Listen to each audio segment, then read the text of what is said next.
It's her fault this time. It is. It's her fault. It is. Yeah, hi. Welcome to my channel. Rhino here. Heidi spilled a glass of water on her keyboard just as I was about to hit go live, so we had an emergency paper toweling going on a couple seconds ago. Yeah. So, Life's great. yeah, that was fun. I don't know where I'm supposed to be. Yeah, that's normally done off camera before we go live. Yeah. I also didn't get the sound check in, not that that does any good. Sound check! So, yeah. So, yeah, hopefully we're both at approximately the same levels. It looks like we are by the bouncing little thingy. Well, when you do that, it's like suddenly quiet because you're all like quiet and stuff. Oh. I don't know the words. I'm sorry. I don't know either. God, Okay, the dog took her treat and ran away. Guys, it's just one of those days. It's just one of them days. Oh, yeah, there's also that a girl goes through when a memory inside. There's it out on you. There's also a non-zero chance that the stream will end very abruptly when we hear a tiny human yell "Mommy!" from upstairs, because they're not well. Yeah, one of them was throwing up this afternoon. The other one coughing all night and was up from... Yeah, he's probably going to stay out because he was up all night last night, so he's exhausted. Yeah, he was up at 3 o'clock with me until 6 o'clock this morning when all the other kids had to get up to get ready for school. So yeah, and then her other one was sleeping in our bed, and he's a cuddler when he sleeps. So as soon as she left, he was like up against me, and so we have a king-size bed, and I had like a little sliver of the bed at the corner as he was like... That's how kids roll. Pushing me out. That's how they roll. Freedom1NC says, welcome to Twitch. So yeah, if you're not aware, I am on Twitch as well as YouTube.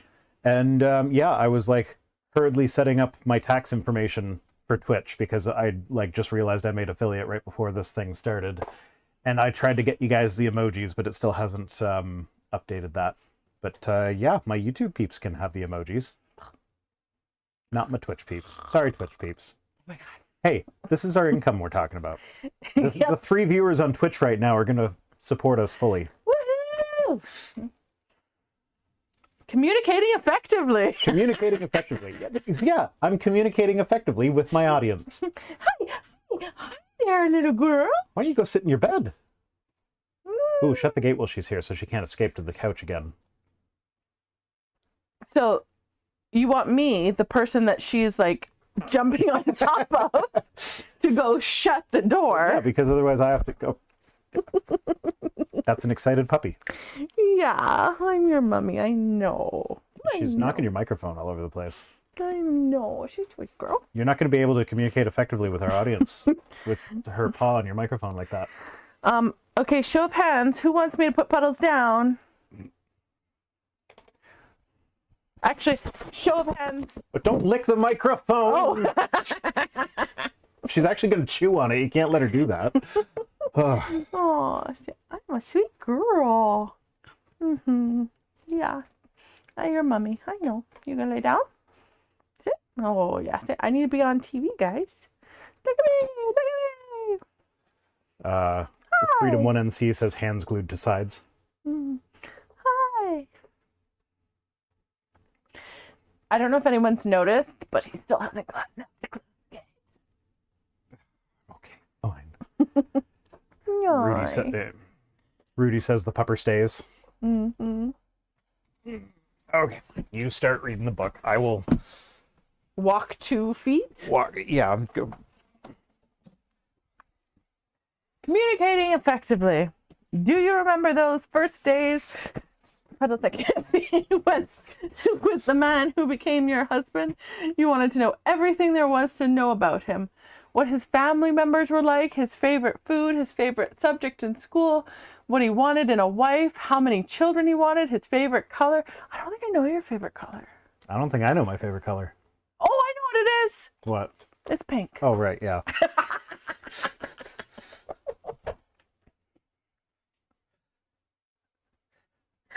Oh my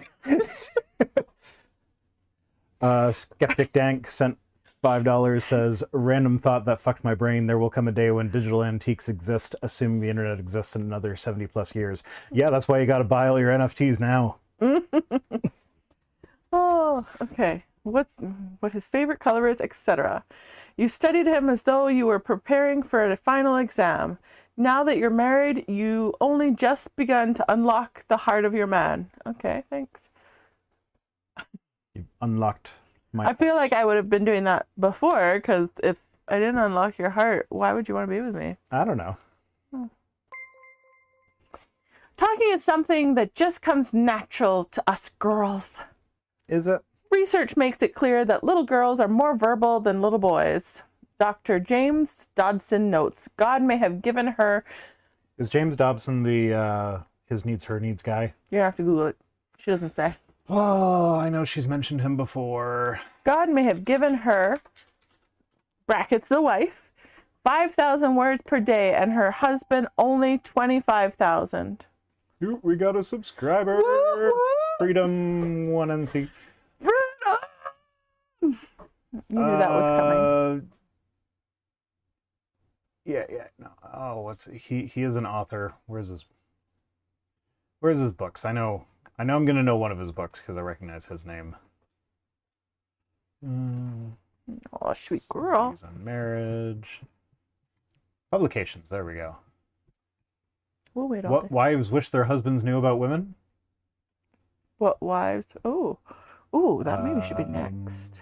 Parenting isn't for cowards. Dealing confidently with the frustrations of child rearing. It is frustrating. Straight talk. What men should know. What women need to understand. Let's add that to the list. He's an evangelical Christian, so... I don't like how you worded that one.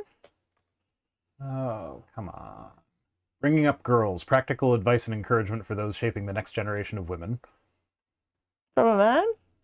Ooh, focus on the family. Complete book of baby and child care. Fuck you.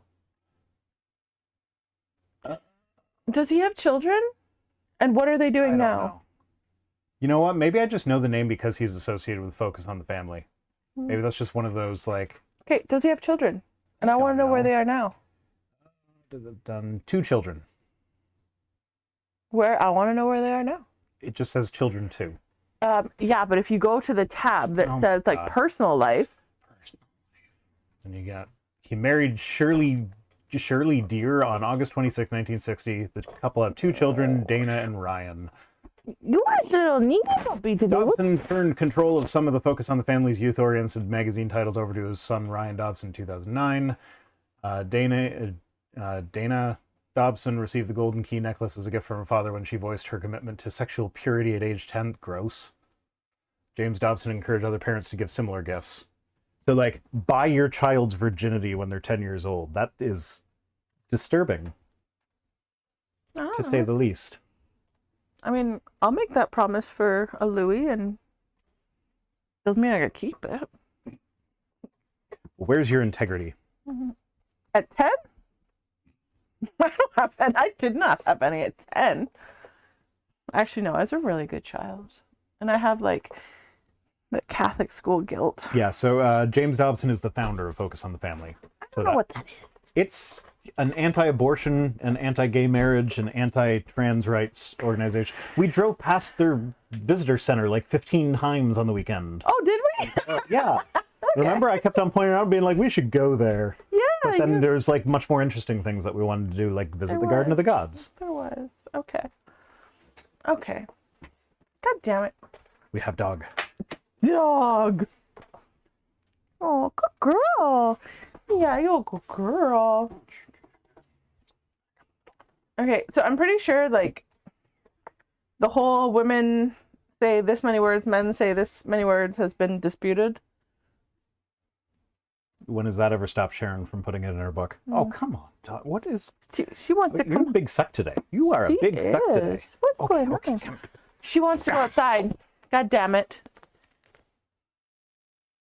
That's what she wants. She went for so many walks today. Yeah, but now she needs to go outside. She needs to use the washroom. Oh, God. Yeah. No, she doesn't. She needs to cuddle. No, well, she'll she's take happy. the cuddle. Okay. She's happy.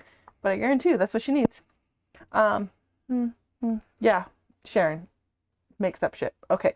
He comes home from work with 24,975 used up and merely grunts his way through the evening. He may descend into Monday Night Football while his wife is dying to expand her remaining 25,000 words. See, that's called being a jerk.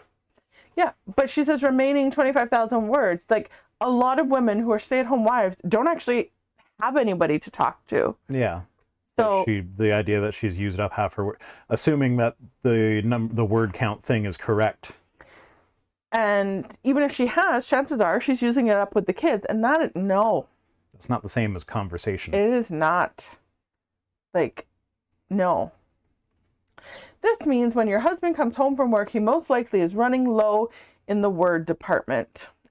In my brain, I know I read department, but my brain was like, words elephant, but it was like, no, that's not the word. And I was Okay, so story time. Yesterday, so we occasionally will do the Wordle together, and yesterday I was like, hey, I've already done the Wordle today by myself, so why don't you like do Wordle yourself and see if you can beat me? And spoiler, she did beat me, but yeah, she was stoned out of her mind. She got the first two words in and she got all the things, and then she just like yesterday's word was graph. She typed the word graph and then she looked at it and was like, is that a word? I don't know if that's a word. And I'm sitting here like, God damn it. If she hits enter, she beat me. So I'm like, I want to say, no, it's not a word, but it's the word. So I'm like, well, if you hit enter, it'll like check it for you. And if it's not a word, it just won't let you enter it. And then she started to erase it. And then she put it back in, was like, oh, it is a word, and hit enter and got it. So like, stoned her cannot read, apparently. It was so funny because I literally was just randomly putting in the letters, hoping that I made a word. Okay. Yeah. He's low on the word. What am I doing? Stepping on the fake nail that got brushed off your desk and part of the spill. You don't have to tell people that. Well, you asked. Jeez. Her fingernails are all over the floor. It's like telling people I have extensions, which I don't, because I just don't. Okay. It'll be the same thing. You don't do it. Okay. I mean, I don't really care. Okay. All his words are used up. He's got nothing left for you. Why are you still with him? I'm not quite sure. Okay. When it comes to understanding how a man's mind works in the word department, reading the newspaper is an effective exercise. Why? A trained newspaper reporter will give the article a catchy title, and then he or she will list the important facts of the article in the first few sentences. Oh, so she's saying that reading news in the worst possible way is the best way to understand how men's brains work? Yeah, so basically she's saying you got to have a catchy title for what you want to say to him and give him a punchline, and then if he's interested, you can keep talking. That's where we're going. If you're intrigued, you'll read more. If you're not, you've obtained the gist of the situation in the first paragraph, and that may be enough. Bingo. That's how the male mind wants to receive information. That's not how it works. Apparently it is, because that's what Sharon said. First, get his attention. During the middle of changing the oil in the car or during the last 2 minutes of an NFL playoff game might not be the best time to expect his full attention. Yeah. I mean, like, that's just... Like, yeah, you don't try and get someone's attention while they're, like, in the middle of doing one of their hobbies or something. But, like, also, as the man coming home from work to the housewife, you know, maybe spend some time with the person you married instead of just sitting down and turning on the football game or whatever. Like, that's okay. Yeah. Yeah. I agree. Give him a title. I need to talk to you about our son's wrecking the car last night. I'm sorry. He's not interested in that conversation. I have to Yeah, no, if one of our kids wrecks the car, then yeah, that's going to be something that I'm going to want to hear before I turn on the TV. Yeah. Give him the main point. He drove your car, exceeded the speed limit by 20 miles per hour, and hit a fence. I feel like you'd want to know more than Yeah, probably. that. Yeah. Like, she could have chosen, like, a trivial topic. Not, our son nearly died last night because he stole the car.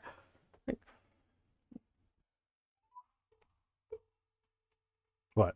No, I know what you're doing. I know. Oh. I'm just calling that's someone not else for you. on stream. For you. Stop eating things that aren't for you. She eating your fingernails? Yeah. Can you come and take Puddles out? We're in the middle of streaming, and she needs to go out.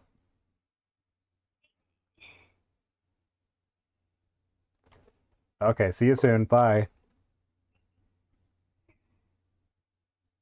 Love you.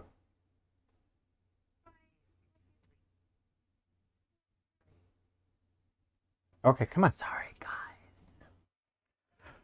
Okay. Then move along to the other paragraphs of interest, such as ramifications and emotions.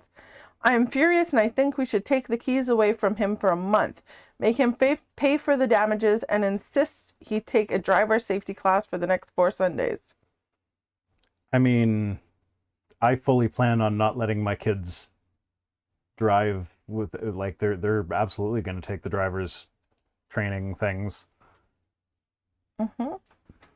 So Yeah. like, that's just a prerequisite to driving in general. Okay, Sharon. But also, like, it depends on the context of the accident. Like, if they were just like sitting He parked. exceeded the speed limit. Oh, was I distracted with calling I guess. for a dog walker? By 20 miles per hour. Hmm. I'm like, isn't that what more normal people do? Well, I guess it depends on No, where. 20 miles per hour? Yeah. That's like 35 kilometers per hour. And sometimes I do that.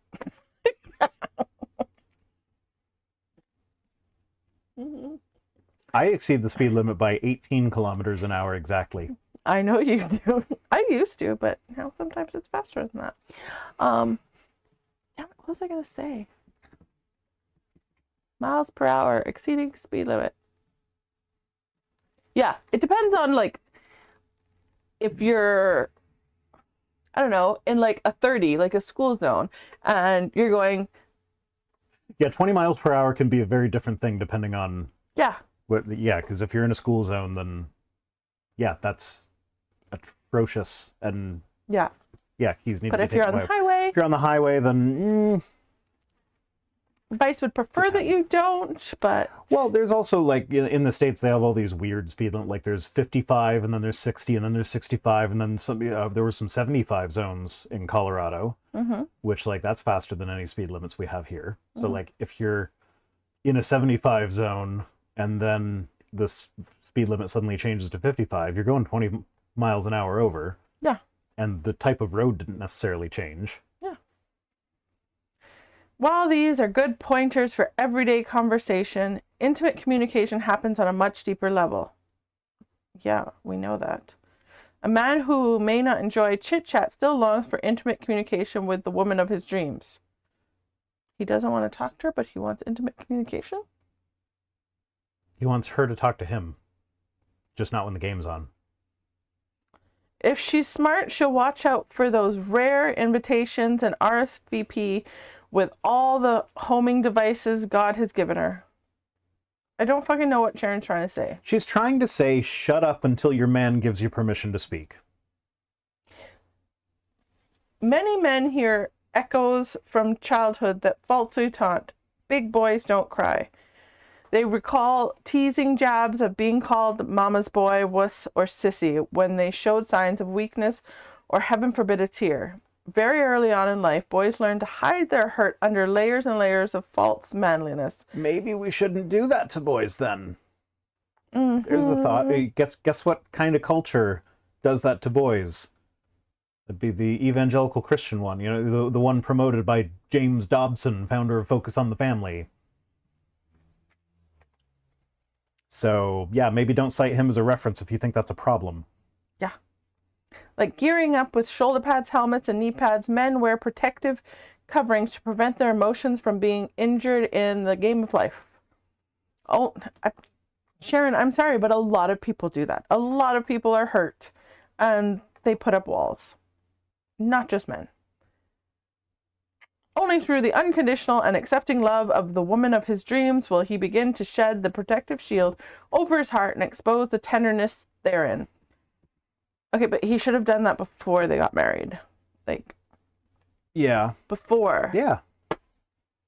Before. This is why the whole wait until marriage thing, like, not just for sex, but like well, yeah, sex mainly, but like there's a certain amount of intimacy that comes along with sex that can make a relationship better or deepen the relationship. It can also reveal some incompatibilities. So like, I'm not saying that if you want to wait until marriage to have sex that you are wrong. Like, that is your choice, and if that is your decision, then your partners should respect that, and if they're not respecting that, then they shouldn't be your partners. But I feel like it's better long-term for a relationship if you do have sex before marriage, because like you get that extra intimate connection, or you find out that there's some incompatibilities going on, and then you just don't get married. Because it'd be like, imagine getting like legally attached to someone and then only finding out after marriage that like they require you to do foot stuff with them in order to get off. And you're not into foot stuff. Yeah, that would be hard. Yeah, that would be... Like, I don't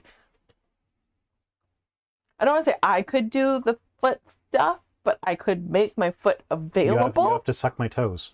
Oh, Can't come unless you're sucking my toes. Nope. Yeah, exactly. Nope. That would be an no incompatibility. judgment. I just can't get toes in my mouth. Yeah, like if that's your thing, we're not judging you, but that's not our thing. No. Have you seen the bottoms of her feet?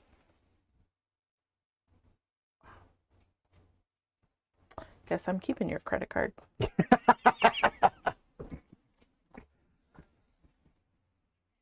Yeah, he won't even drink after the same straw as me, much less suck on my toes. Like, it's not happening. I don't know why Rudy is in the chat going, she likes foot stuff. Because I know you don't. No, like I said, I could. Does Sharon like foot stuff? Maybe. I could make my foot available. Like, I mean, if they love foot rub, giving foot rubs and stuff like that. Lily's coming. I'm going to put the dog on her lead. I'm all be right for back. it. I'll be right back. Entertain the chat while I'm gone. Apparently, I have to entertain you guys. It's never happened before. Come on, Pupper. They'll still be able to hear me because I'm wireless. Oh, yeah. But I can't see the chat. So, yeah. Because it's only on his computer and not mine. I can actually only see me right now. Hi. Let's go. Oh, people are talking. But I can't see what you're saying because he made it really small. It used to be like semi-big that I could actually see it from here. But somehow he made it really, really small. And I have no clue. I can just see the chat. Pew, pew. So, would you guys like a song? I could sing you a song. If all the raindrops were lemon drops and gumdrops, oh, what a rain it would be. Standing outside with my mouth open wide. Ah, ah, ah, ah, ah, ah, ah, ah, ah. All the raindrops were lemon drops and gumdrops. Oh, what a rain it would be. What else is in my repertoire? I don't actually know. Oh, I do like to make up songs. I'm like a really, really, really good songwriter in my head. It just doesn't come out of my mouth that way. It's a true story. I don't really know what else to say to you guys. Well, he's gone. Like, I got nothing. I got nothing. Let me see. I'm going to peek over. Ah! Greetings. Wait, what's this about? Toe sucking? No, nobody's toe sucking. They're discussing why knowing your partner's kinks is important before marriage. It is. It is. Especially, like, if someone has a kink and you can't satisfy it, like, that's not fair on them either.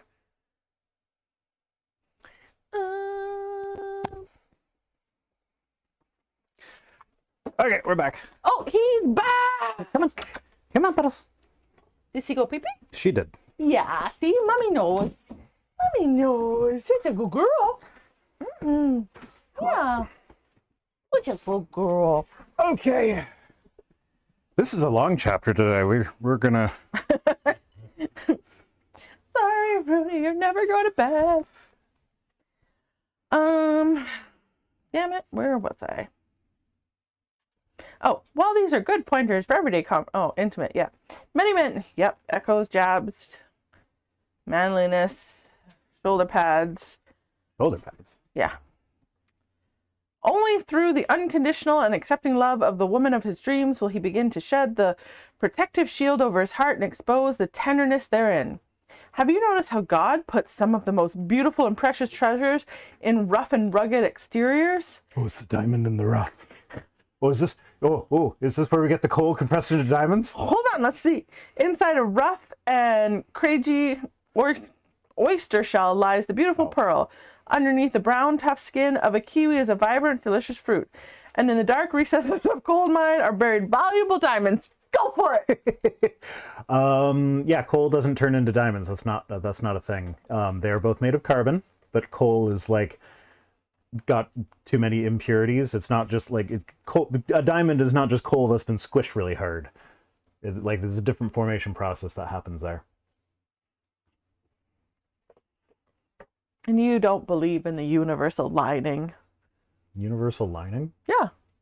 Like the universe wearing Depends or something? Because it needs the extra lining? Ugh. No, that's not even That's funny. not the universal lining? Yes, it is. It's hilarious. No, not even close. I didn't say lining. I said aligning. Oh. Okay. Well, I heard lining. While your man may appear to be rough and tough on the outside, just below the surface is a treasure. Did you not know that he was a treasure before? Like,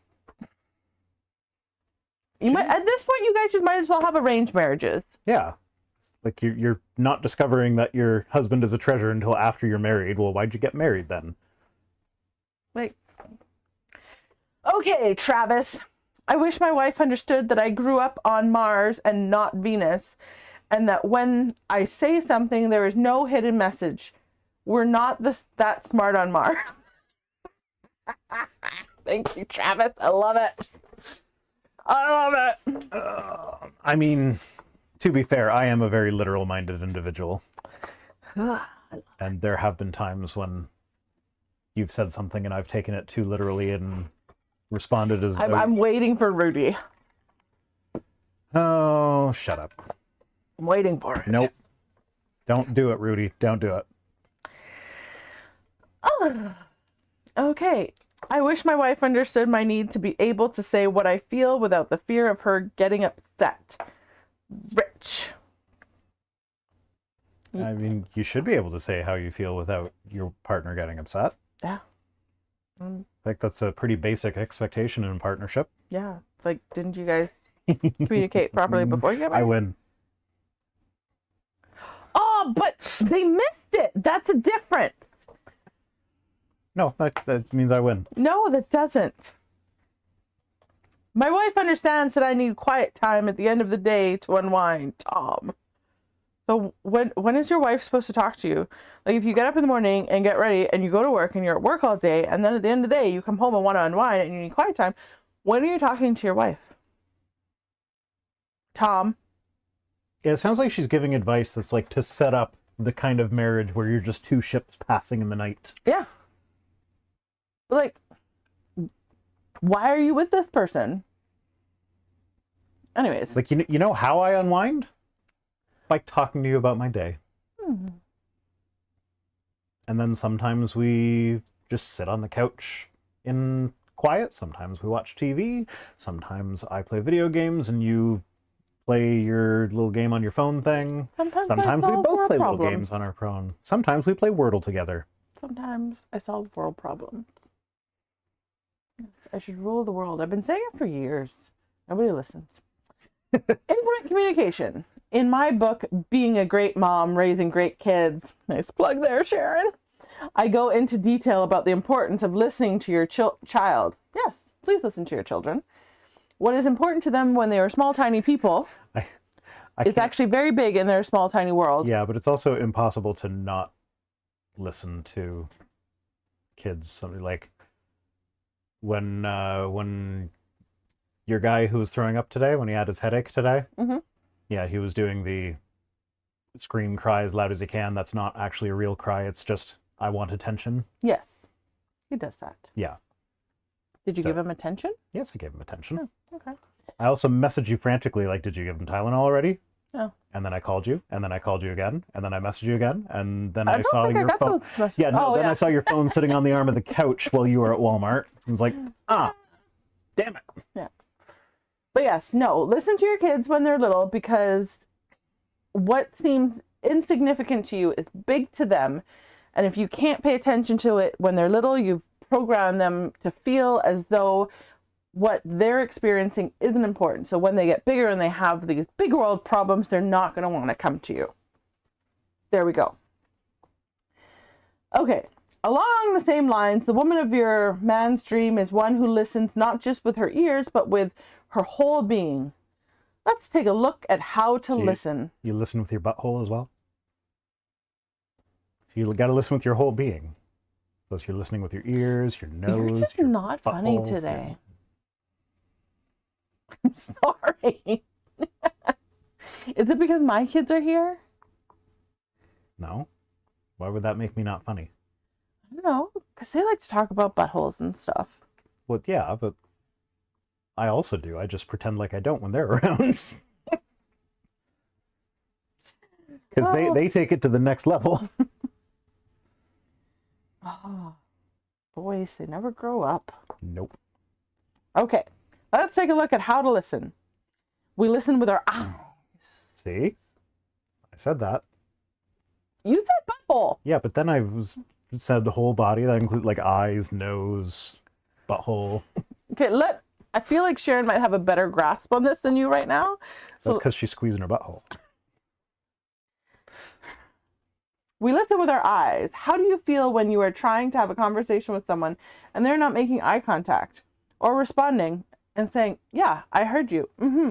Okay. Titan Uranus says I make the butt jokes around here. Yeah. How do I feel when my husband is watching a football game and I walk into the room and tell him something? It is not enough for him to push the mute button. I want him to turn his handsome head, make eye contact, and pay attention. Hold on, Sharon. So you can go into a room while your husband's watching football, but other people can't go into the room when their husband's watching football? Sharon, you're doing it again. Yeah, she's never consistent. No. I've yet to see a chapter where she stays consistent with her message through the whole thing. Yeah. And like, I think what she's trying to do is that thing where she opens the chapter with like examples of how not to do it and then correct that as it goes, but she never actually makes that clear. She just talks as if it's all the way it's supposed to be. No, that's not even what she's doing, because these are two different things she's talking about. No, but she used the same example earlier. I feel like that's what she's going for. She's just failing at it because she's not a good writer. Yeah, no. I mean, who's more important, the Carolina Panthers or moi? It may be the Panthers. We'll get to that in a moment. And Rudy's got a good point. Neurodivergents don't make eye contact when they talk. I can't imagine demanding eye contact from my autistic spouse. So yeah, there's another. You gotta keep in. You gotta tailor, like, consider. I'm sorry, it's been a long day. I'm kind of tired. You have to take into consideration your partner's abilities, basically. Mm-hmm. You remember early in our relationship when you would tease me by making intense eye contact and seeing how long I would hold it for before I would like get all flustered and not know what to do? Yes, I do. Yeah. I was doing that the other day. Did it work? Yeah, seemed kind of annoyed. Yeah, I always seem kind of annoyed though. One way we show our husband we love him is by stopping what we are doing and turning to face him when he speaks. Well, that's how you should treat everybody. I mean, people you like at least. This shows him that we are tuned in and what he has to say is important to us. When I was on the safety patrol in the 6th grade, we learned the axiom, stop, look, listen, before allowing our fellow students to cross the street. Those same 3 words are a good rule of thumb to follow when listening as well. I'm not sure I would trust a 6th grader to tell me when it's safe to cross the street. Oh no, I was a crosswalk thing and I was like really young when I went to school here. You were a crossing guard? No, it's like at lunchtime and break times. Like, yeah, it was weird. We got little vests and everything we had to put on. I don't know. I was 8 though. I don't know. Anyways.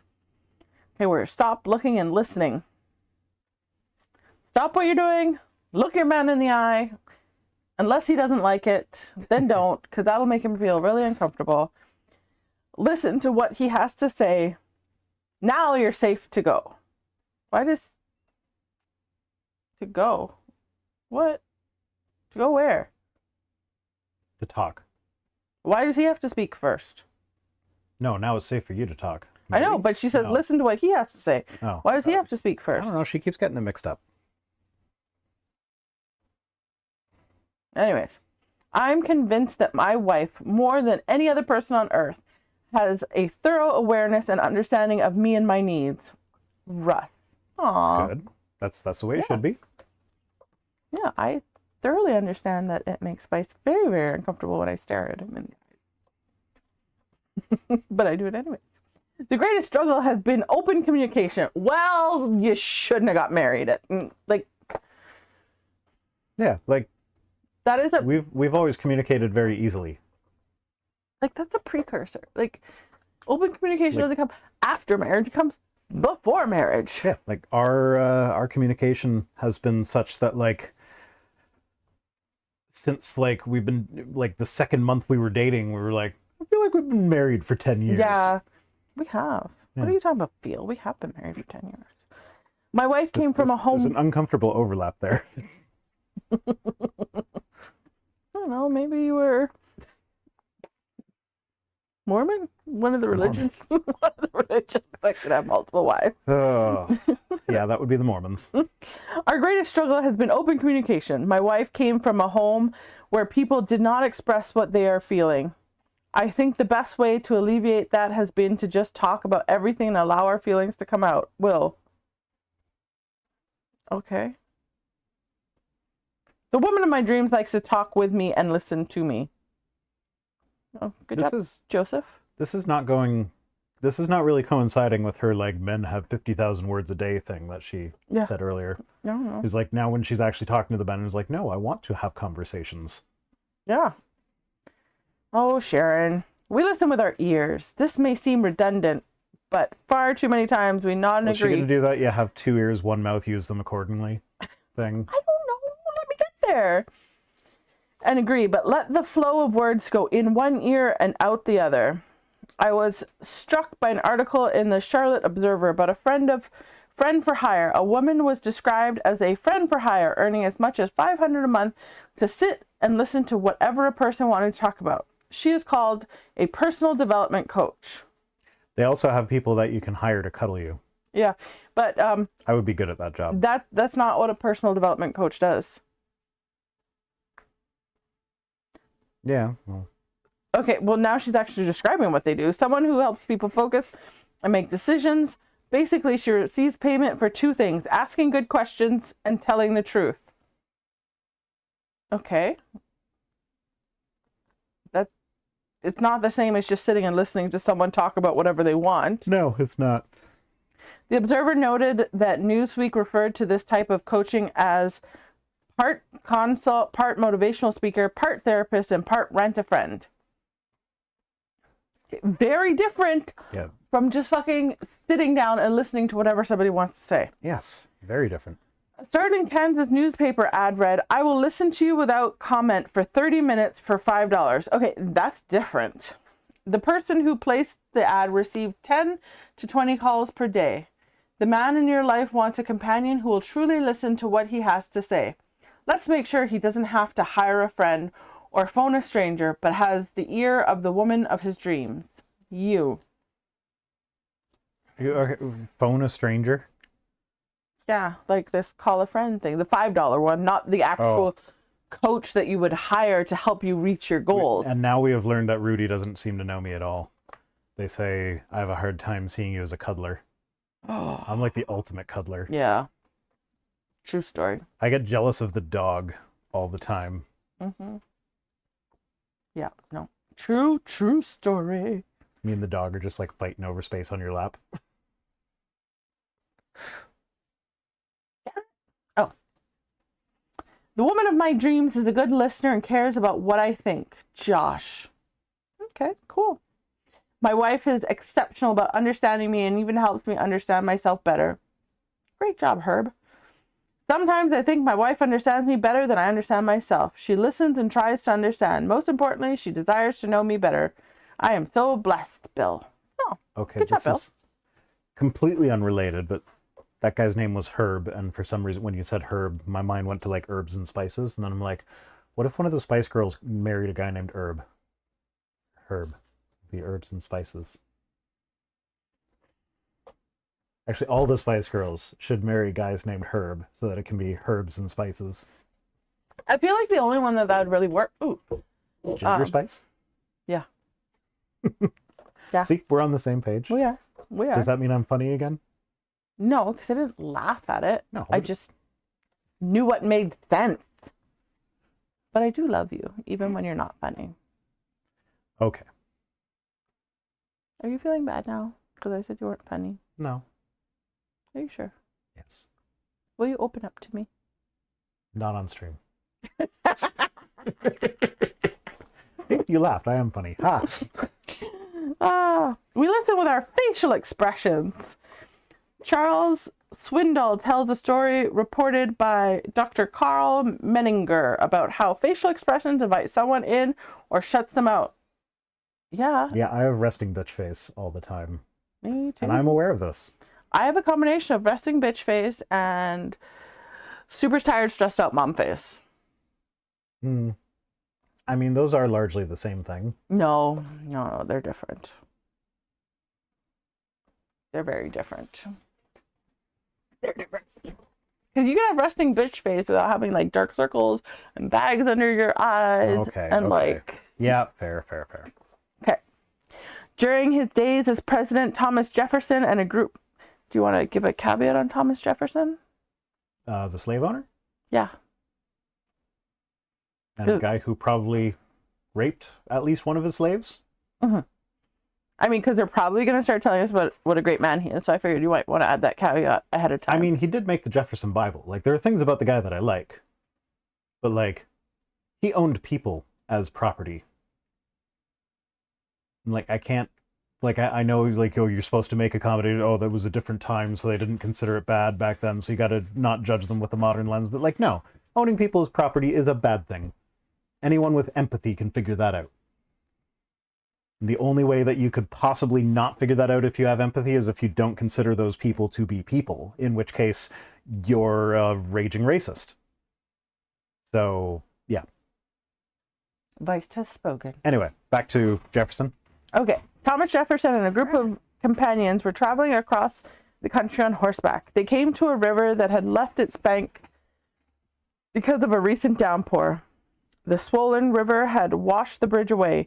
Each rider was forced to ford the river on horseback. Fighting for his life against the rapids, the very real possibility of death threatened each rider, which caused the traveler who was not part of their group to step aside and watch.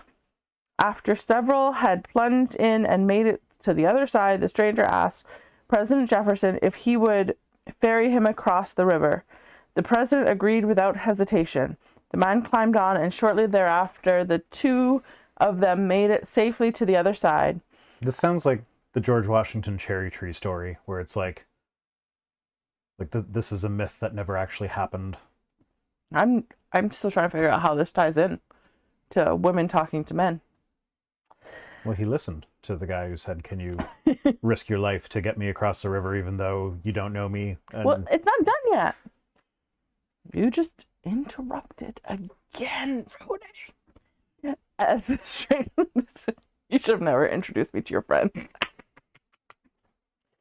As the stranger slid off the back of the saddle onto dry ground, one in the group asked him, "Tell me, why did you select the president to ask this favor of?" The man was shocked, admitting he had no idea it was the president who had helped him. "All I know," he said, "is that on some of your faces was written the answer no, and on some of them was the answer yes." His was a yes face. that never happened. I don't believe that story for a second. I don't care if it's real or not. Like, No, it's because your facial expression says what kind of person you are. I have a no face. but you're like such a yes person. Yeah, I would say yes, but I have a no face. And But that's my I would point. say yes, and I would be angry about it. Like, I would see the guy waiting, and I'd be like, "Oh, God, he probably needs a ride over. I don't want to give him a ride over, but nobody else is giving him a ride over. Then I feel bad if I don't. I hope he just doesn't ask." And then he would ask, and I'd be, "Oh, get on." Vice really, really, really, really likes to stay home and be by himself, if you haven't gathered that yet. Yeah, but riding a horse through a river is not exactly my idea of fun. I do like horseback riding. Mm-hmm. I just meant that you're But I such also an like to stay intro. I was dry. trying to give like reasoning for you not to want to talk to another human being. He is very much an introvert. Although you can be very chatty. Yeah. When my husband comes to me, do I have a yes face that says, "I'm interested in what you have to say. I want to help you in any way I can. You are the most important person in my day." Or do I have a no face that says, "What do you want now? Can't you see I'm busy? What I am doing is much more important than any of your trivial concerns." But better than a yes face and a no face is an O face. I mean, yes, but I'm not gonna lie.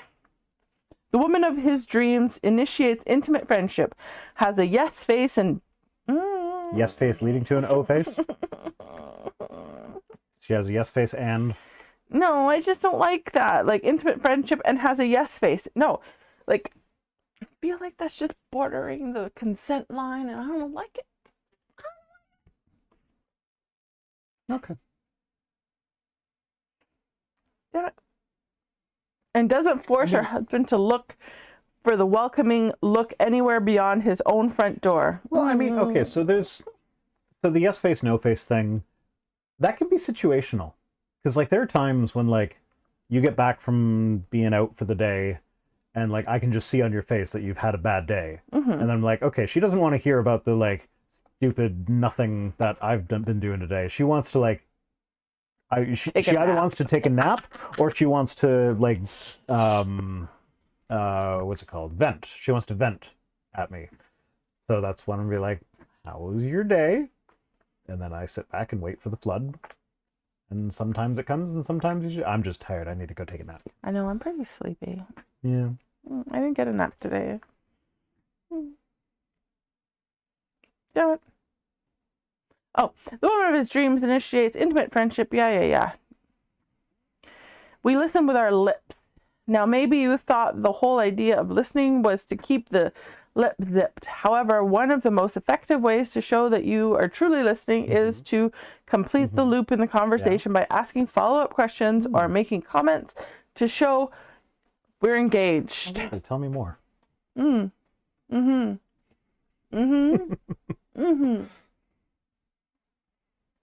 Sharon is not wrong here.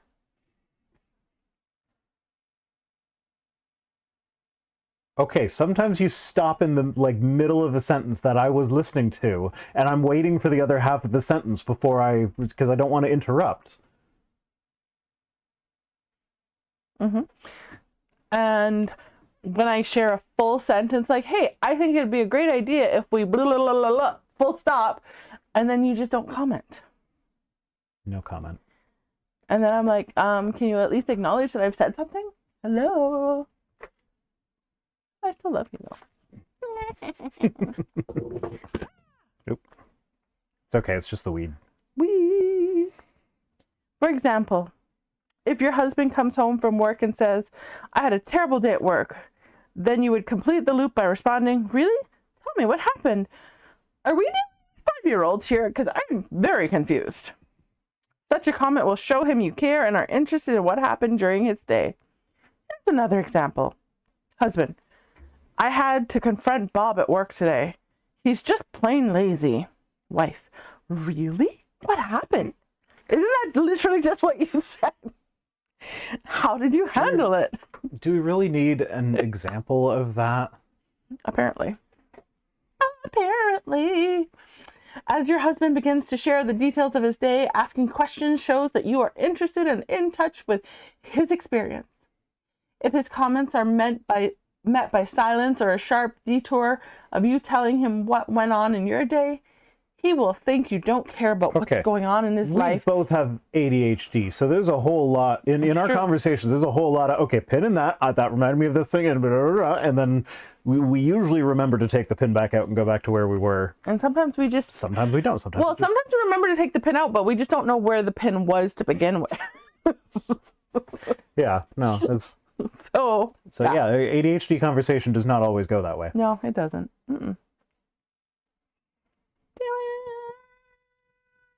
Speaking of ADHD, where were we in the book? He will think you don't care about what's going on in his life and will very likely withdraw or find someone else who will listen. No, I will listen to your rabbit trail and then I'll go off on one of my own when you're done. Or sometimes in the middle. True. Sometimes? A lot of time.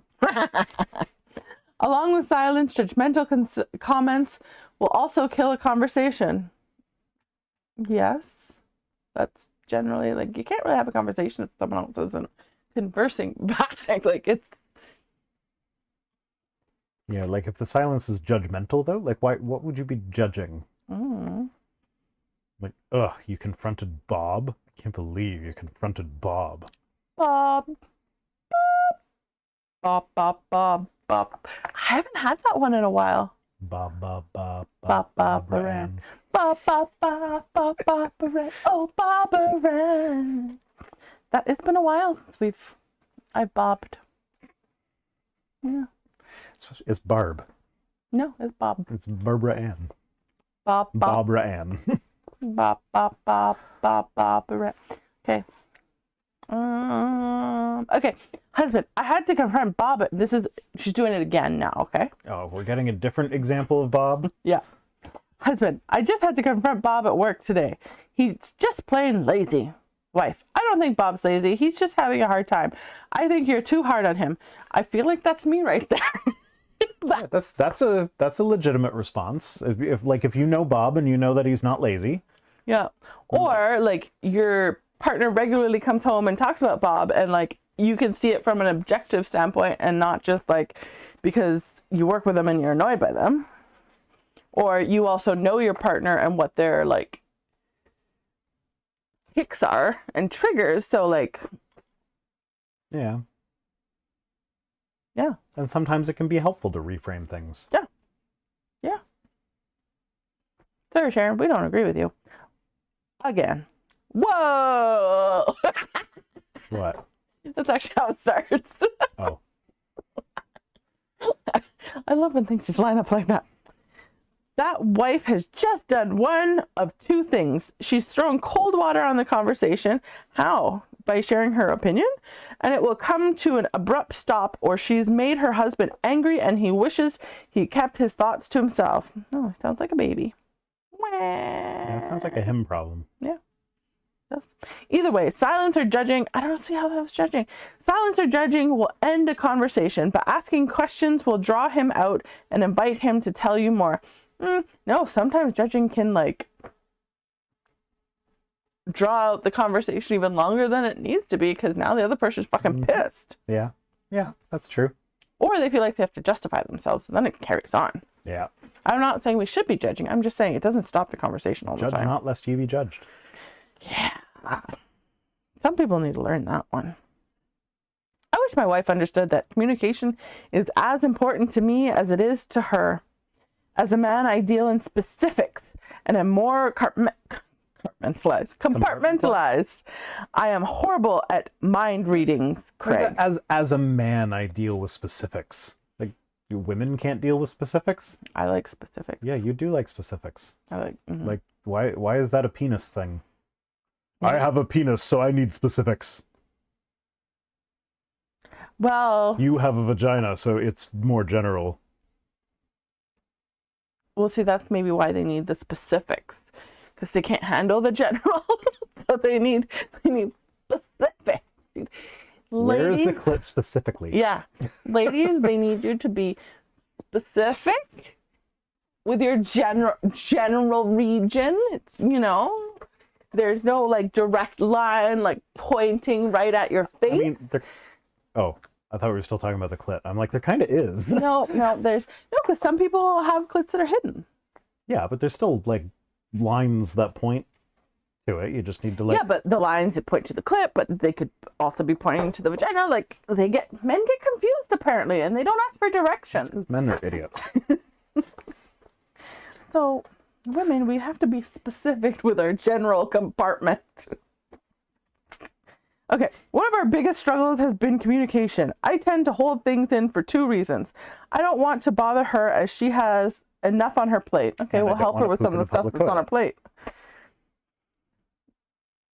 Did you hear what I said? No. I said, and I don't want to poop in a public toilet. That's why I hold things in.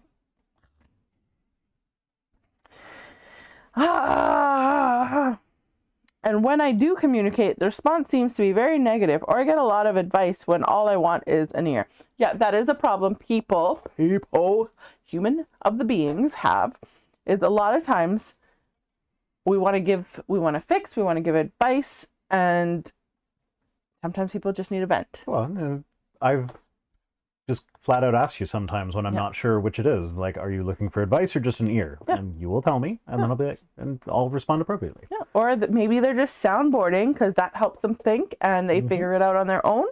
So yes, ask your partner. Like explicit communication is not like if you're not sure, ask. Yeah. And if they're not okay with you, ask. Oh, the poop emoji just showed up right on my fucking face. And that was Rudy. Thanks, Rudy. Rudy just flung shit right at my face. Yeah, so like if your partner's not okay with you asking, then maybe you shouldn't be partners. Yeah. Or if your partner doesn't ask, you are still allowed to say, hey, I'm not looking for advice today. I just really want to vent right now. Yeah.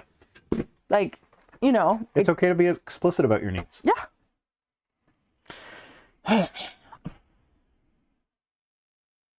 Okay. One thing I wish my wife understood better about me is my desire to have her listen to me. Really listen. Not only with her ears, but also with her mind. I want her to understand me. So good old predictable Sharon. Yeah. We listen with our mind. As you can see, listening is not passive, but very active. Well, there's passive listening and active listening. Yeah, it can go either way. A good listener is trained to use every homing device God has provided. Eyes, ears, facial expression, lips, and mind. Is it really your lips? Or is it your vocal cords? Or your mouth? Well, I mean, it's kind of a whole thing. You can't make words with just your vocal cords or just your lips or just your tongue. It takes like the combination of all of them. Your teeth are important in that too. Like it's the whole gestalt. Okay. So, could we have evolved? It's the oral gestalt. I like that. Could we have evolved where our vocal cords just made noise, like vibrations, and we understood that way? Like we just communicated that way. Like with different vibrations meaning different things? Yeah. I suppose we could have, because isn't that kind of what like dolphins and whales do? That's what I was thinking. Because they're not capable of forming words with the same degree of dexterity as we are. But like they still communicate with each other. Yeah. We could have evolved to be dolphins. So long and thanks for all the fish. I don't know what that's from. Douglas Adams. Oh. Yeah, no. Hitchhiker's Guide to the Galaxy. Haven't read it. So long and thanks for all the fish. So sad that it has come to this. That's from the movie. Oh, I was I'm like, sure I've shown you that video. no, I don't think so. But in my head, I'm like, they sing in the book. No, they don't. How would that go? Like, if like you're singing in a book. People sing in books. No, but like, how do you know you have the right The tune? road goes ever on and on, down from the door where it began. How do you know when you're reading a book that you have the right tune? If it fits the words. The tune that I just used is probably not the tune that J.R.R. Tolkien had in mind when he wrote that. That was, I want to say Ian McKellen ad-libbed that for the movie, but I'm not sure if he did. I know that Billy Boyd ad-libbed the thing that he sings when Faramir goes and Denethor's eating the tomatoes and whatnot. Like, that was his tune. I'm a tomato. Yes, I know it's potato, but tonight it's tomato. Okay. There are 2 types of questions to choose from. Oh, wait. Oh. Sorry, Mr. Bart. One of the best ways to cultivate conversation with your husband is to ask good questions. Notice I said good questions. There are 2 types of questions to choose from. Hey, why are you being so stupid tonight? Is that a good question? I feel like that's more of a statement guised as a question. Yeah, possibly. There are 2 types of questions to choose from. Good and bad? Is she just repeating herself? Or No. did you go back a... No, but that's not what they are. But I'm like, you just said, good question. And there's only 2 types to choose from. So you're saying we should choose good questions. But then you're saying there's choose from closed and open, which is true. There are closed and open questions. Anyways, I don't know. Oh, she confuses me, okay? Yeah, she's being inconsistent. Surprise, surprise. Surprise! A closed question is one that can be answered with one word. Good, bad, okay, yes, no. For example, did you have a good day at work? Is a closed question. What happened at your sales meeting today? Is an open question. An open question is one that draws out... I can answer that one with one word. Ask me the question. What happened at your sales meeting today? Stuff. There. Because here's the thing. If you're in a conversational mood, you can answer a closed question with more detail. Oh, I do all the time. Yeah. So like, if I feel like talking, you can ask me, how was your day at work? And I will answer with, oh, it was crazy because blah, blah, blah, blah, blah happened. And like, yeah. So like, if, there is something to, using open questions instead of closed questions. But like, if you're open to conversing, there's nothing wrong with closed questions. You can turn that into an open question. As I often do. Yeah. Because I like to talk a lot. Now, my kids, on the other hand, one in particular has a rule where he's not allowed on screens until he's told me 2 interesting things that happened at school today. And so he's actually hasn't done it recently, but like they haven't done it recently. But last year they were in the habit of they'd pop into the office and just be like, okay, so first interesting thing that happened, and then and second interesting thing, and then say it, and then without waiting for me to like even acknowledge that I had heard anything that they said, be like, can I go on screens now? Of course. An open question is one that draws out the person and requires a more thoughtful answer. Once your husband begins to answer such questions, complete the loop by asking follow-up questions. So chances are, with me, you only have to ask me one question, because I will continue until that story ends, and I will diverge several times over. And I will tell you things that aren't necessarily relevant to what I'm telling you, but I feel like they might become relevant. So you are getting a full scope with me. Mm-hmm. I just need that. I just need acknowledgement that you're actually listening. You don't actually have to ask me questions. You don't have to, you can, and I appreciate that, but I guarantee you I just talk a lot. Oh, there are times when I have to ask questions because you've gone off on a rabbit trail and you didn't provide sufficient context for me to know what the heck you're talking about. Be like, can we circle back to that thing you said earlier? How did you get there? Show me the connections in your brain. Yeah, I realized that a couple years ago that sometimes I start talking without giving people context. Yeah, so do I. That's an ADHD thing. And I just presume that they understand what I'm saying. Yeah, no, it made sense in my brain. Why wouldn't it make sense in yours? Yeah.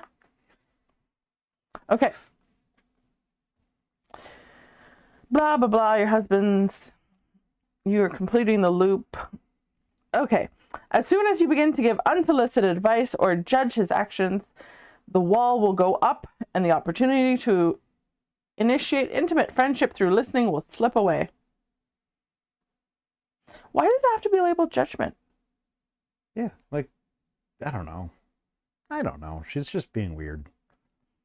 What's the PC way of saying that? Like, don't be a dick. Constructive feedback. Here's some They're talking about the BBC version of the Hitchhiker's Guide to the Galaxy in the chat. That is the good one. I don't particularly care for the movie with... It's got a great cast. Like, it's got... My God, I can't remember their names. The guy who plays Bilbo in the Hobbit trilogy. Oh, Bilbo.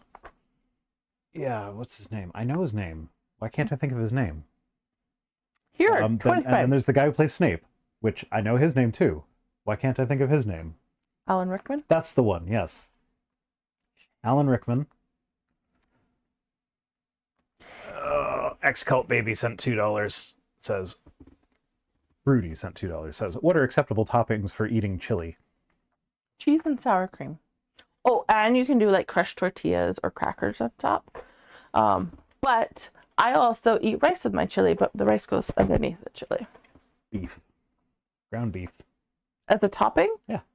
Doesn't that just already come in the chili? No, you put more beef on... Martin Freeman is the guy's name that I couldn't remember. I was thinking Martin, but I was going to say Martin Short, and I knew it wasn't Martin Short. No, it's a chili thing. So you have beef in your chili, and then you want like crumbled beef on top of it? Yeah.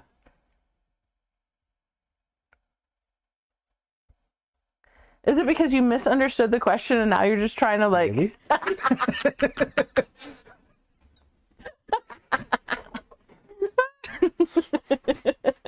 Shut up. Here are 25 great questions to initiate conversation. Remember, timing is everything. These are questions that beg discussion, so don't ask them during the football game unless you're Sharon, when he's winding down after an exhausting day at the office, unless you're Sharon, or while he's reading the paper, unless you're Sharon. The questions are endless. Let these few spark questions of your own. I assume you added all the unless you're Sharon's? No, never. Okay, 1. Is this a list? What's this a list of? 25, like, topics to initiate conversation. Oh, God. Really? Yeah. Okay, if Did you you need not a list... listen to anything I just said in that paragraph? I was distracted by all your unless you're Sharon's. But, it like, literally started with, here are 25 great questions to initiate conversation. That was the first sentence of that paragraph before I added any Sharon's. Wait, what it... Okay, yeah, but that's the beginning of the paragraph, and then there's a paragraph, and then there's the list. So by the end of the paragraph, I forgot that there was a list. Like, I mean, I knew there was a list coming, but I'd forgotten that this was the beginning of the list. Okay, 1. This is, guys... These are topics of conversation. Yeah, this one's really serious, so you gotta, like, set aside the time. Don't do it during football, you know, any of that. What do you think heaven looks like? Well, so the thing is, the Bible's kind of quiet on exactly what it looks like. It does say that like everything will be made out of gold, which sounds gaudy and atrocious. Like, why gold? Because it's valuable. But like, yeah, but it's only valuable to humans, and because we decided it was valuable, not that it was inherently valuable. Okay. So why would heaven be made out of gold? I don't know, because they didn't understand that the reason gold is valuable is partly because it is scarce. So if it's everywhere, it's no longer valuable. But one of the things that I've always kind of chuckled at is that the Quran actually gives a fairly detailed description of what heaven is. Mm-hmm. And our lives right now are better than the heaven that it describes. Because basically it's like you get comfy cushions to sit on, and there will always be fresh fruit and vegetables available. Ugh. That's it. I don't eat vegetables. Yeah, I know, but like the fact that we have a grocery store down the street and we have a couch that's more comfortable than whatever cushions they had when Muhammad was writing the Quran. Yeah, but maybe it was the most comfortable cushion that you'll ever imagine. Maybe, but like still, my point is that the best that they could imagine, the paradise that they could imagine back in the day was like nothing compared to what we actually have in real reality now. Yeah, because like it's like, I don't know if I'm going to survive the winter because it depends on how the crops do, how the harvest is, and we can't just refrigerate things. Yeah, I'm just thinking like wine isn't actually considered fresh fruit, so we're literally just sitting there eating fruits and vegetables all day, not even being drunk and merry while we do it. Well, in Islam, you're not allowed to drink. In Christianity, the first miracle that Jesus ever performed was turning water into wine so the party could keep going. So I guess number one was a good question to start with. Yeah, look at us go. We're having a conversation. Sharon would be so proud. What was your favorite thing to do as a child? Stay in your room and play video games? Watch porn. Well, what age child? I'm thinking like child. Pre-porn. I think they're arguing about what counts as chili toppings and what goes in chili. Because I'm not reading the whole conversation, but I just see Rudy saying, beans go in chili. Yeah, that's how that's chili. That's chili bean, like chili, red, chili and ground beef. I mean, you can sub out the ground beef for other proteins, but like, let's just be real. Chili and ground beef. Anyways. I don't know what my favorite activity was when I was a kid. Probably playing video games, yeah. 1080 snowboarding. Did a lot of that. Oh, I remember that. We still have that game. What? Yeah. My thumb got blistered from trying to do a 1080. I don't know what my favorite eventually. thing was. I don't think I had a favorite thing. Raindrops on roses or whiskers on kittens? Actually, probably masturbating. How come I wasn't allowed to give that answer, Because but you are? I was 5 when I got taken to my parents for doing it. So... Got an early start? Yeah. It felt good. Like... I still remember the first time I came. Because I was not expecting stuff to come out. So it was a surprise. In your face. That's how every woman feels. Congratulations, you know. It was not on my face. What kind of contortions do you think I was doing? I mean, you could have been looking down at it. Oh, we have an unholy shade in the chat. Wow! You made it for penis talk. Yeah, I was thinking of giving more detail on the first story, but I'm like, no, that's like, I know this is the too much information stream, but that's too much information. I'll tell you after. It's a funny story. Okay. Are you sure? Pretty sure. I mean, because you thought your other jokes were funny and they just were not. You will laugh. I'm sure. Well, I love you. Love you too. I have to reassure myself every time.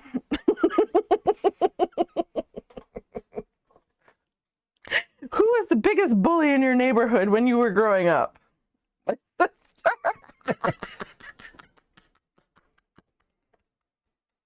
I'm not lying. I don't know who the biggest bully was, but there was another kid who was named Justin, who was he was like a year younger than me, and I was walking home from school one day, and he ran up behind me, sucker punched me in the back of the head, and then like ran off, yelling at me like, "That's for stealing my name!" And he didn't hit very hard. Like, it surprised me, but it didn't hurt all that much. But I was just confused and like, but I'm older though. So like, if anything, you stole mine? So I know these two people. We were out one night at a club, and this woman was wearing a helmet in the club, like a scooter helmet or something, right? Like a Vespa helmet type of thing. And this person I know went up to her and smacked her in the head because she was wearing a helmet in the club. They're now married and have children together. I did not marry the other Justin. Okay. That was my fun story. I'm very bad at telling stories, guys, by the way, just so you know. What is the most scared you have ever been in your life? Most scared. I don't know. I've lived a pretty safe life. I don't Like think I've... when your wife died?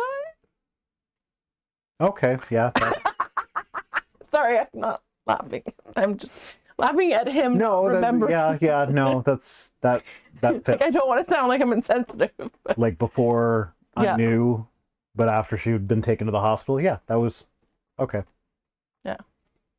I was thinking scared for me. Yeah, no. Different kind of scared. Yeah, different kind of scared. Yeah. I get, damn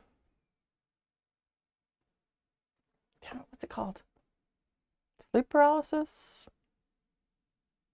When you wake up and you have the demon on your chest and you can't move. Yeah, but I had it when I was like little. Hmm.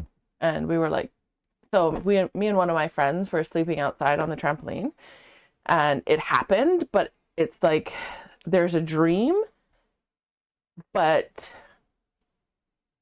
you kind of know like you're still dreaming, but you feel awake, and you can't scream, so it's like I'm being attacked, and I can't scream, and I can't move, and yeah, and like when you're 8 years old, like 10 years old, that's pretty scary. Yeah, you know what? I've never had sleep paralysis, but my understanding is that the part of your brain that, you know, would filter it out and be like, this is just like the rational part that would think this is just sleep paralysis, it's okay. That part is still shut down. So even though you might consciously think this is just sleep paralysis, you're still terrified because it doesn't compute that it's just sleep paralysis. Yeah, but I mean, an adult knows at least what sleep paralysis is, even if you're in the moment is not comforting. No, but as a child where you don't even know, like you wake up the next morning and you still don't know what this thing is, that's pretty scary. Very scary. Yeah. I don't think there's anything else I was really scared about.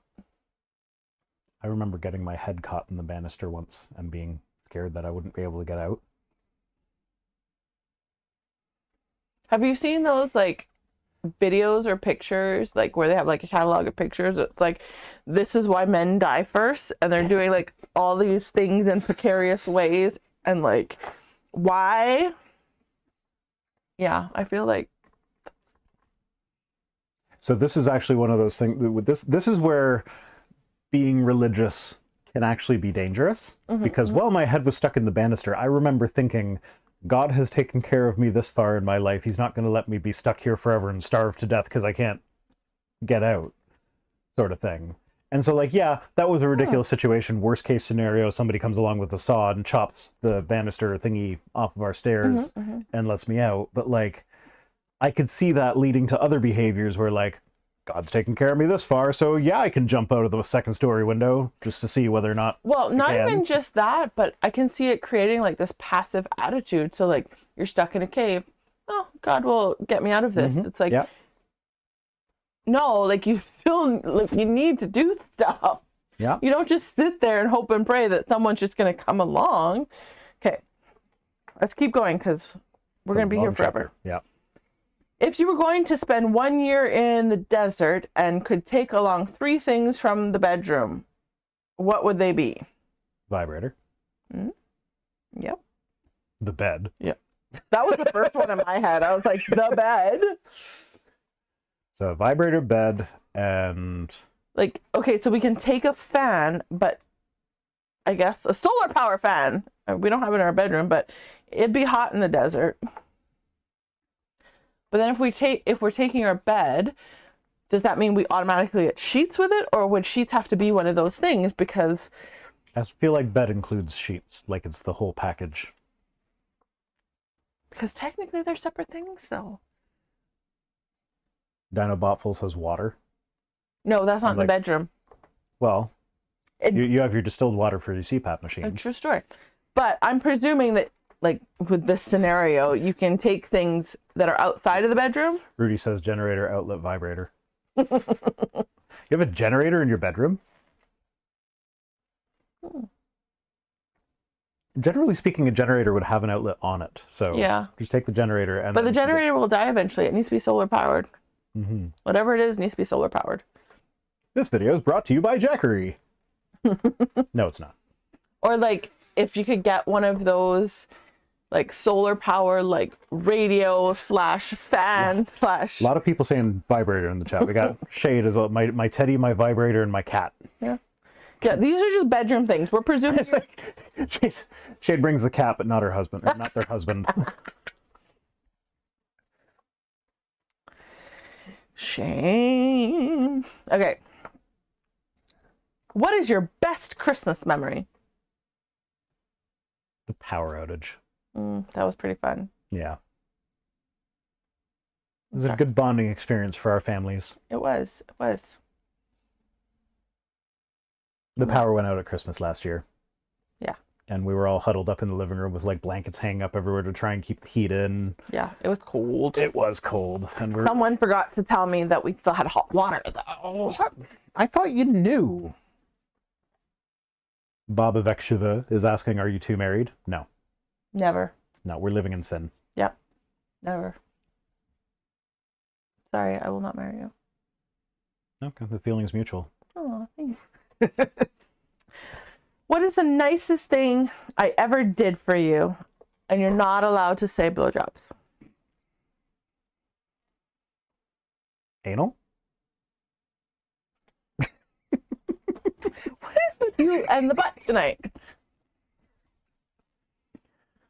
I feel like that's a song. The butt, the butt, the butt. Okay. Nicest thing you ever did was love me and accept me for who I am. No, I love you. See, sure, this is the best list in I know. her book so far. I know. I like this list. The first one was a bit iffy, but Well, I mean, it got us to have a deep philosophical, scientific conversation.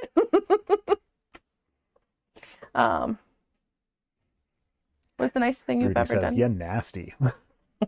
I can picture their voice. The nicest thing you ever did for me was the same. You see me. Mm-hmm. I feel heard. Dog's gone. I'm like, I feel heard most days. I feel heard about the important stuff. Yeah, but now the chat's being like, "Ugh, gross." Okay, fine. We'll tame it down. We never get gross when we talk about all our sex stuff.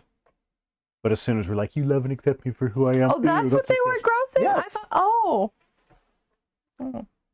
Oh, dog was only gone for a little bit. Doggy. If you could be a cartoon character, who would you be? Cartoon character. I like this game. Let's see.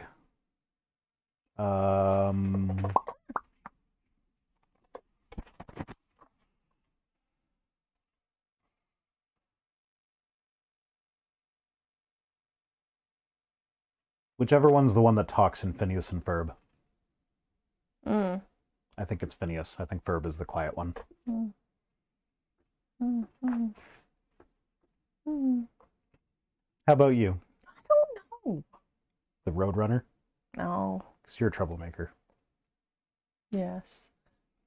I feel like I'd be a Care Bear. No, because I do. I like helping people. Rudy asked, does anime count? I'd say yeah. Yeah. It's animated. Yeah. Jacques Poulimer says, I'd be Tom Terrific. I'm not familiar with that one. No, I'm not either. I think I might be. Oh, She-Ra. Could be She-Ra. She-Ra. Impossible. No, I never watched Kim Possible. Neither did I. Mm-mm. No, I feel like I'd be She-Ra because then I like have a horse with wings and a kick-ass outfit and a crown and a sword and I get to beat people up.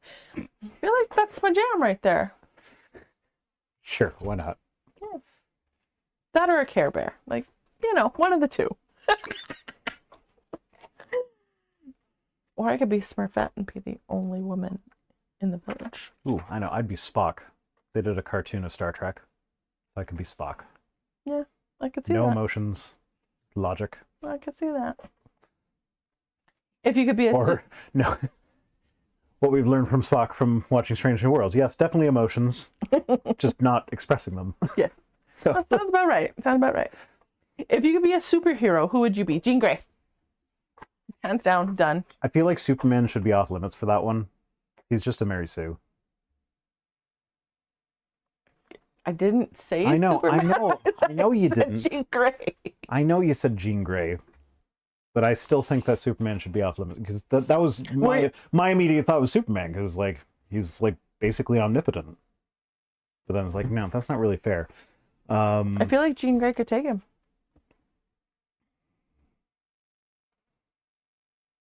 Let's see, who would I be Superman wise? Because she can change Superhero-wise. matter. Kind of like Wolverine, the ability to heal immediately would be useful. Really? Yes. Really? Yes. You're going with Wolverine. Because I like the abilities, not because I think I actually have anything in common with the character. You mean how he's like in love with Jean Grey? I didn't even consider that actually. But now that you mention it. I forgot about that. I do love you. Didn't she not love him though? Yes. She was with Cyclops. Yes. At least the movie version of it. I mean, the comic book version of it, she's with Cyclops too. But I mean, like, the whole love thing. When you pray, how do you see God? How did you see God when you prayed? I didn't. Yeah. Like, Yeah, what do they mean by see? Like, how do you picture God? See, or this how is do the you... thing. I don't think she takes into consideration that some people can't see things in their mind. Some people can, and some people can't. I'm one of those people that it's like very hard for me to see anything, and it's just like it's there, and I know it's there, but I can't actually see it. Oh, apparently Jean Grey, Wolverine, and Cyclops end up in a thruple situation. Ooh. You are hoping for that. For a thruple? No. Do you know what a thruple is? I guess not. It's like polyamorous, three people in a committed relationship to each other. No. Like, no, that's not. Do they? I feel like they don't. They said in some comics. Oh. One of the multiverses. Yeah. Because, I mean, technically Jean Grey dies, and I believe she comes back to life a couple times, and so does Cyclops, and Wolverine always comes back. Okay. Yeah, so right now, when I, like, talk to the universe, I just literally think of the universe, like, black with little stars. It's true. If you could be an animal for a day, what would you be? Why? An octopus. Because they're fucking cool. They are pretty awesome. Funny enough, I was also going to pick a sea creature. See, we're just going to like... What sea creature, though? Is it something that eats octopuses? No. Like, I don't know. I feel like I could just be a stingray and be like all chill and like, hey, what up? Or a turtle. So, specifically, turtle.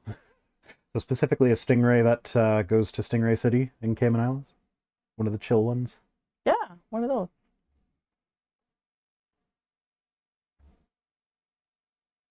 Rudy says I'd be a pampered house cat, obviously. No, I feel like that would get boring. I'd get bored with that. Like, no. Yeah, I want to go chill out in the ocean and just go, woo. I'd just like to be an octopus so I can mess with people. Bunch of other That's fish. what they do. Yeah, they do that sometimes too. If you, oh, we did that. Oh, yeah. James F. Beveridge says, there are people who do not have an internal dialogue as well. They cannot read silently very well. Yeah, I don't understand that. Like, I actually listen to podcasts to drown out my internal dialogue because it just never shuts up. Yeah. Like, someone's got to talk to me. Yeah. What were you most afraid of as a child? That monster that I had a recurring nightmare about that I didn't even know what it looked like, because if you saw it, you would die. And that was the reason I moved my bedroom into the basement, and then like a couple weeks later I moved back out of the basement because I was terrified of this monster that I kept dreaming was circling the house, and you had to like hide from the windows, and you couldn't do that in the basement because the windows are all like right at the That's ground level. literally Bird Box right there. Yeah, well, this was before Bird Box existed. Well, you should have written your story, because Bird Box made a lot of money. Skeptic Dank for $1.99 says we will never unhear Wet Jesus. What, Jesus? Yeah, so I used to, instead of reading off the names of new patrons every week, I used to just like repeat the ones that were at the higher levels. And one of them was named What Jesus? But I would say it fast, so it would come out What Jesus? And people were like, Wet Jesus? Why are you saying Wet Jesus at the end of your videos? Because he likes it slippery and slidey. I don't know. Okay. Oh, what was I most afraid of? Frogs and cockroaches. Oh, you're still afraid of frogs. I am terrified. She made me, one of the times when we had gone away for the weekend, we went up to a cabin, and the van was plugged in, and there was a frog just sitting on the charger when we came out one morning. She made me take the frog way the fuck away from the van, and then she gave like the area that the frog was a very wide berth as she walked around it to get back in. That's not even the worst I've ever done. I almost ran into somebody's house because there was a frog on my window. I've thrown rocks at my car because there was a frog sitting on my car and I couldn't get in. I've thrown rocks at my front door because there was a frog. We got a Cirrus in the chat. Says frogs? Yeah, no, we don't. Yeah, so like her fear of frogs actually, I think, would be at the level of a phobia, where like it's not just a, oh, I don't like them. It's like a legitimate fear. I will destroy my car. Yeah. You know, I have no qualms about that. Nope. Okay, if you, we did that one. Afraid of, yep. Oh, since this is my stream and Cirrus is in the chat. Ooh. Ooh. Okay, can someone tell me what ooh means? I don't fucking know. I'm not asking you. I said someone in the chat. Tell us what ooh means. Because they do it every Wednesday, and I have no fucking clue what it means. Cirrus says, fuck you. Do you want to? We're looking for a third. Are we?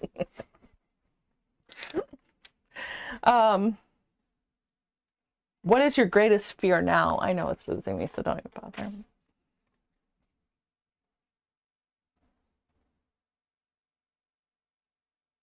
I don't know. What is my greatest fear now? You're a parent. It's losing one of your children. Sure.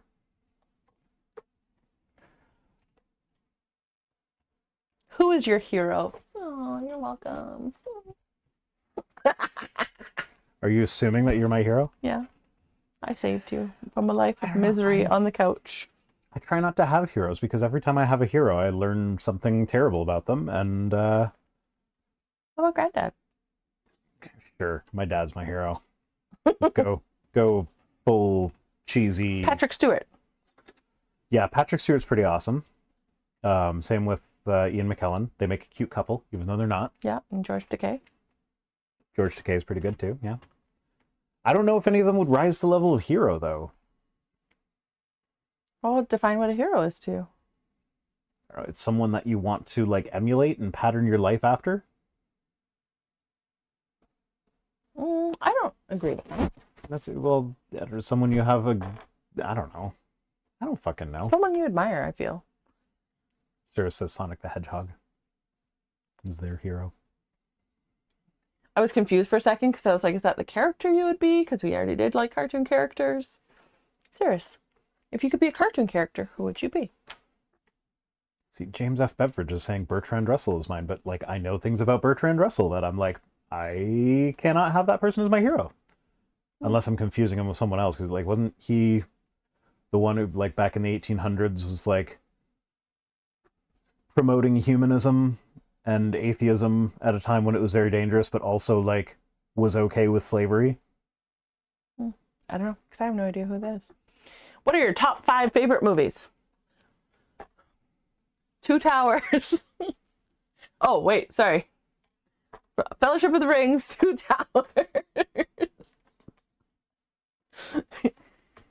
Keep going. What's the last one? Return of the King. Movies. 2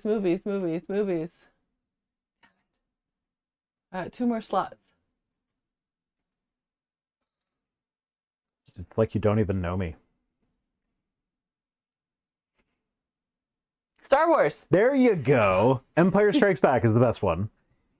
I was still, because we were talking about Patrick Stewart and George Takei, I was still on Star Trek. And I was like, no, it's not. No, he doesn't. Yeah, I enjoy the Star Trek movies, but most of them are like, I recognize that they are bad movies. So it's like, yeah. But like, I also enjoy bad movies. The Core is one of my favorite movies. It's hilariously bad. Is that the Brendan Fraser one? No, that's The Core has Stanley Tucci in it. I love Stanley Tucci. Yeah. Does he have an Oscar yet? He is underrated. I love him. He's a great actor. We love you, Stanley Tucci. We stand Stan. We stand Stan? We stand Stan. Oh, okay. Stand Stan. Oh, what are my top 5 favorite movies? The Notebook.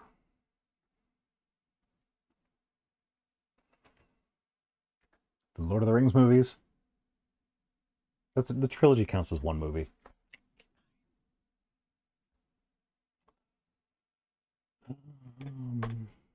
Star Wars.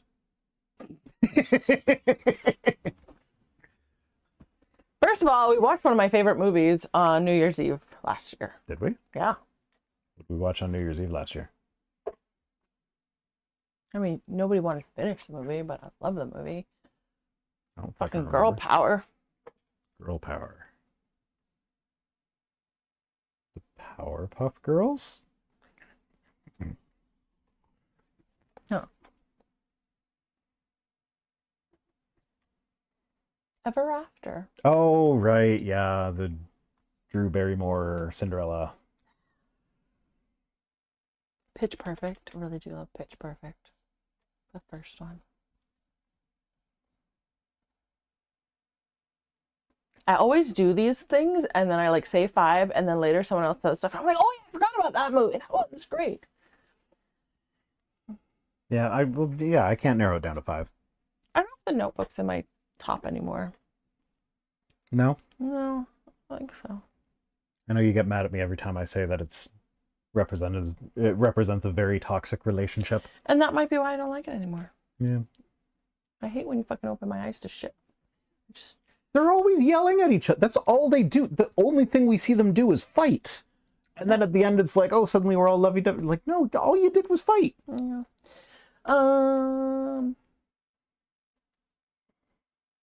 Yeah, we'll go with those 3 for now. Lord of the Rings, Ever After, and Pitch Perfect. Well, then we may as well separate Lord of the Rings out into 3 movies again. Ah! There you go. Oh, wait, The Hobbit. Don't forget The Hobbit. I like The Hobbit. They weren't good. I liked them. I also liked the song in the first one, The Misty Mountains. That was a really good. Yeah, okay, but... Okay, so how I decide if it's a good movie or not for me is whether or not I would sit down and watch it if it comes on TV on cable. Well, we don't have cable, so we have to sit down and choose what to watch. No, I know. My point being that I would watch The Hobbit on cable with commercials and all. But there's other movies where I'm like, meh. Yeah, no, I wouldn't watch The Hobbit on TV. No. Because I don't know. The movie, like, they took this thin little book and stretched it into 3 movies. Mm-hmm. And so then you take Bilbo's statement from the first Lord of the Rings movie where it's like butter stretched over too much bread. That's the perfect description of the Hobbit movies. Yeah, because like they had to throw a bunch of extra crap in there that wasn't in the books, and it wasn't. You know what? As the source material. There's 3 of them, right? Yeah. The second one I actually haven't seen that many times. The first and the last one I have seen several times over. Yeah, no, the second one is completely filler. Yeah. Yeah. Like it was a cash grab. That's all it was. Okay, continue with the list. We're never gonna finish this episode.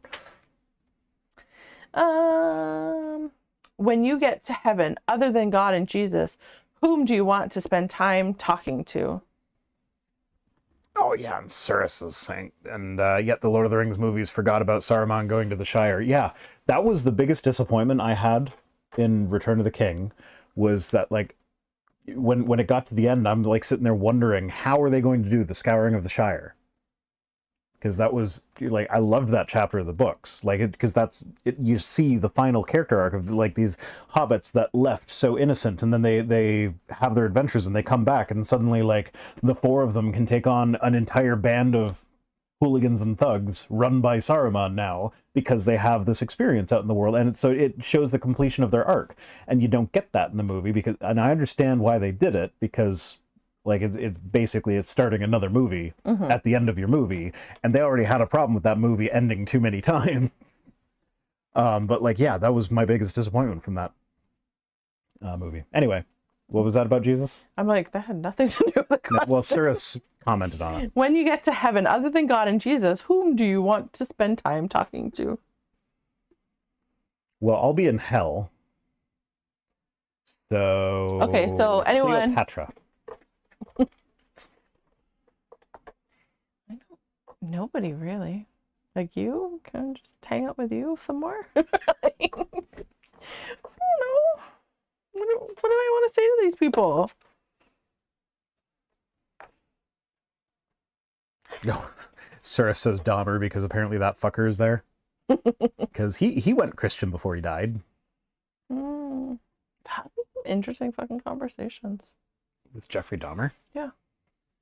I'm not saying I approve of what he did. It would be interesting. I mean, you're in heaven. What does a human face taste like? No, I don't know that I want to know that, but like, you're in heaven, so supposedly you're there with all the people in the church, or you could go talk to Dahmer. So it's the pedophiles or the rapist? Or the Sharons, I guess. I don't know. Rudy's pointing out that, you know, since you're going to be there for eternity, you have time to talk to everybody. Yeah. That was how they fixed heaven in The Good Place. Yeah. It's like, eventually you just get bored. Yeah. Like, because we crave new experiences. Yeah. And if you have eternity, that's enough time to literally have every experience. So eventually you just like, okay, I'm done now. Yeah. What one question would you like for God to answer? Why the fuck did you create Satan? What were you thinking? I don't know if that would be my question. Like, why did you create... Hello, Tummy.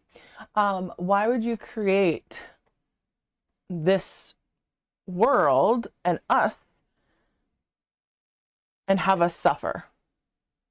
Okay, but the Christian response to that is that we suffer because we brought sin into the world. God created everything perfect without suffering. We brought sin into the world. But that shouldn't have even been a possibility. Because Satan tempted us to it. So why did he create Satan? Didn't even have to have the fucking tree in the garden. He could have just... Okay, I know. So, Satan knows Satan. Like, why was that... Have you seen Good Omens? No. Why was that even a... One of the first scenes of Good Omens is the Garden of Eden Fall of Man thing. And David Tennant's character... No, David Tennant's the demon. It's, what's his face? God damn it. I forget his name, too. Oh,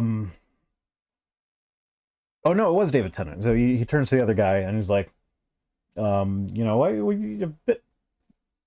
Like, why would you put that tree, like, right in the middle of the garden with big signs saying, like, delicious fruit over here? Why didn't he put it on, like, a mountain or, like, the moon?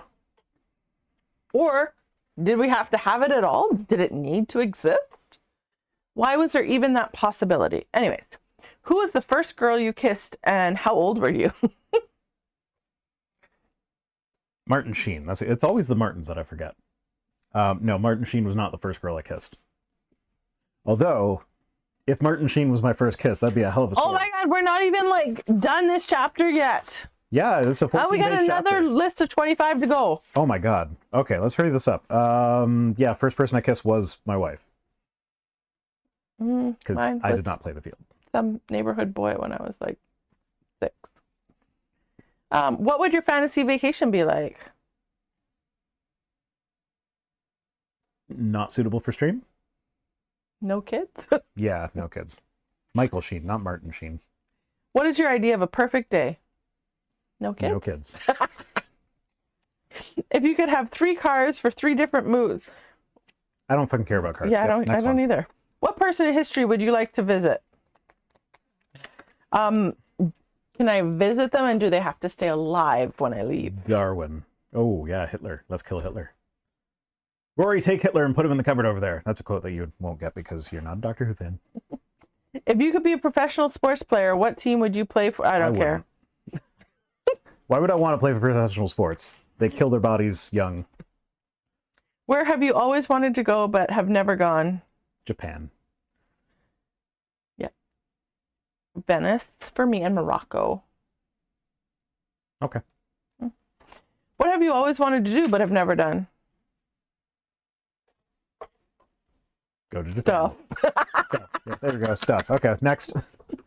The woman of my dreams is loving, caring, and forgiving. Jim. Thanks, Jim. My wife is my perfect mate. Her radiance and commitment overwhelms me as if we had our first date.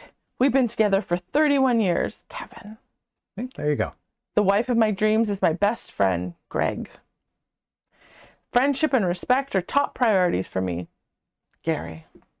Is it mutual respect or just like one way? It's the Gary.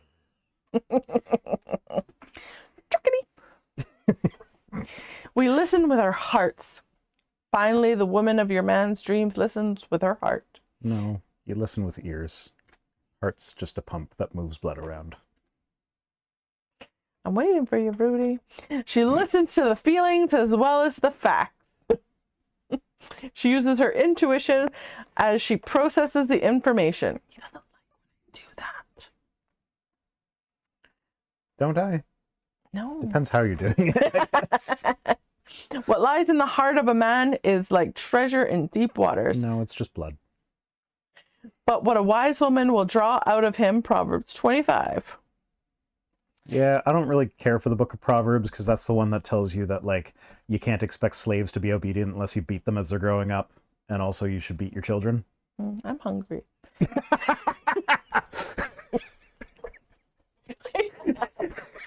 I know that wasn't related to what I just said, No. but it sounded related. I was like, you beat your slave to death. I'm hungry. I mean, I made friends with Dahmer, so. The man wants to communicate with the woman of his dreams on an intimate level.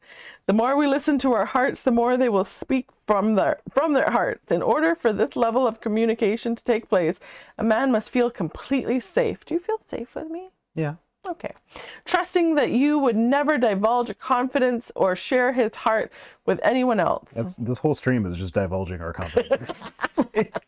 But why? No. I mean, you can share, like, if you're poly, share your heart, but why would I? No. Why would I want to share his heart with somebody? No, thank you, Sharon. No. I need that to pump my blood. If he does not have that assurance, you most likely will not have the honor of engaging in the deepest level of intimate friendship. When a man feels he can share his heart without betrayal, judgment, or condemnation, he will take the woman of his dreams to new depths of his soul that many leave unexplored. Have I been plunged into the depths of your soul yet? I don't know. Have I plunged into your depths? Yeah, but you still need to open up to me. You need to be a little bit more vulnerable. Okay. Ooh. Years ago, I went snorkeling in the Caribbean for the first time. Oh, good for you, Sharon. I've done that many a times. All my life, I had been around water. Me too. Bobbing up and down in boats on the ocean. Me too. Skimming across the surface of lakes. Not really. And canoeing down the narrow Tar River in my hometown. Not at all. Tar River? That Yeah. sounds bad. Occasionally, I catch a glimpse of fish scurrying through the currents to be entertained by a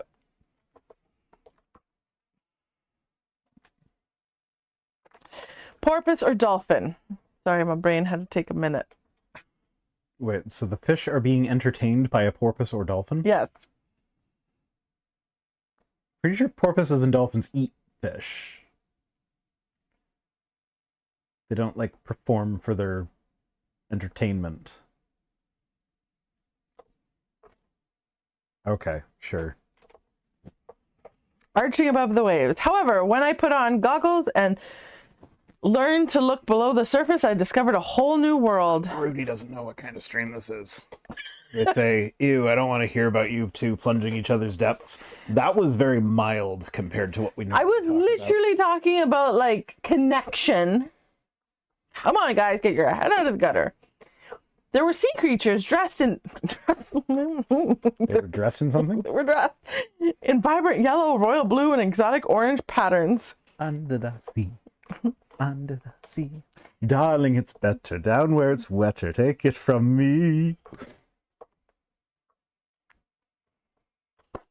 Continue. I mean, yes, but... Gaily colored, four-eyed butterfly fish, rainbow striped parrotfish. They're actually really pretty. Buck-teeth porcupine fish. A minnow-like zebra fish frolicked about in arm's reach. New playmates peeked in and out of the coral reef, teasingly nipped at my toes, and flirted with my goggles. Amazingly, all the beauty existed just below the surface of the water, but I would never have seen it had I not been willing to dive in. The swaying So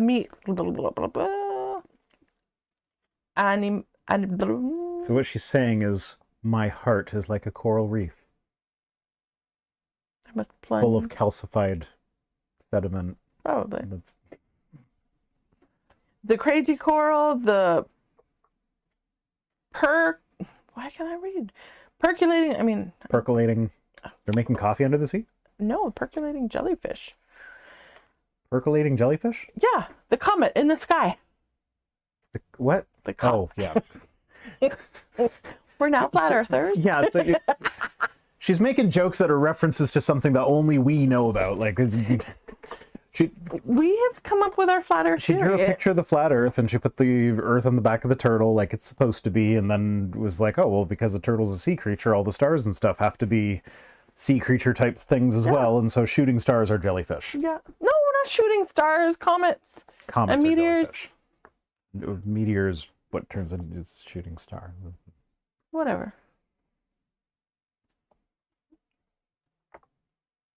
Yeah. Percolating jellyfish and feathery finned angelfish, all uniquely created and a visual wonder. Likewise, your husband and they evolved. They weren't uniquely created. We've watched them evolve. Fucking young Earth creationists.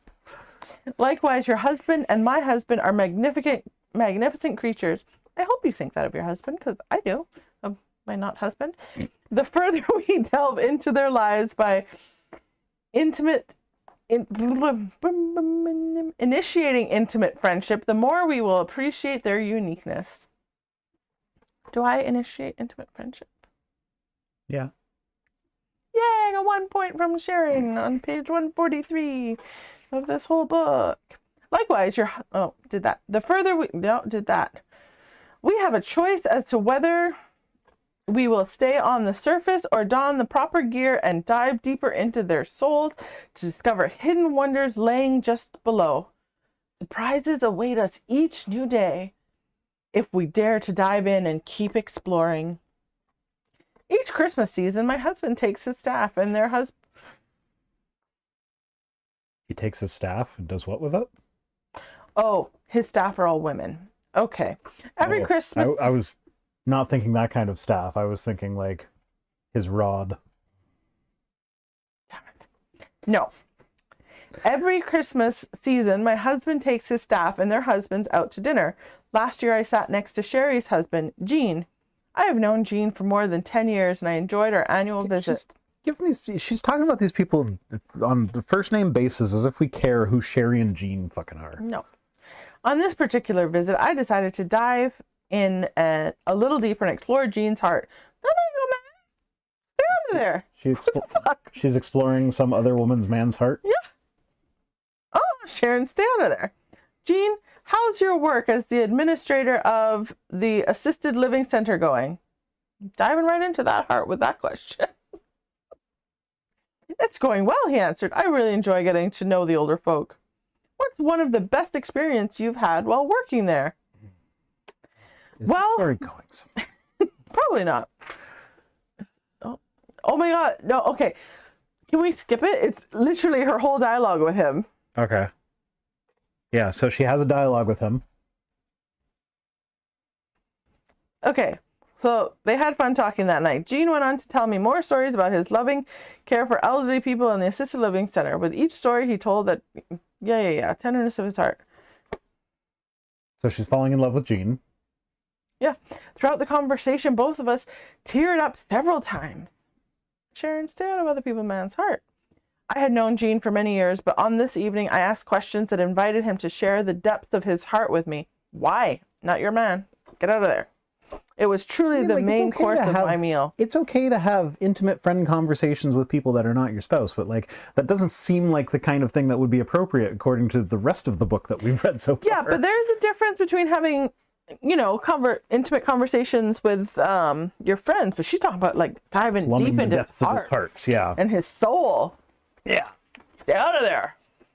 As Steve and I drove home, I was once again reminded of the treasures that are hidden in the heart of a man. A man's heart is a precious and private thing. It's a precious and private thing that she has now invaded from another couple. Yeah, a man's heart is a precious and private thing. A man is less likely than a woman to bare his soul or communicate every thought. His heart is often locked up and protected. A great treasure stored. Toxic masculinity, and it's caused by people like you. Mm-hmm. A great treasure stored in a secure vault. The inner wealth represents the core of a man's whole being, the hub of all his activity, his identity as a man. As a wife, you hold the key. Well, apparently you have the key too, Sharon. You got the master key to everybody's heart. Mm-hmm. You hold the key to your husband's heart. Or at least you could. From the survey I received, many men still cling to the key and keep the treasure stored away for fear their wives will squander the treasure or belittle what they hold dear. The woman of his dreams is one who is interested enough to ask good questions. What is this dog doing?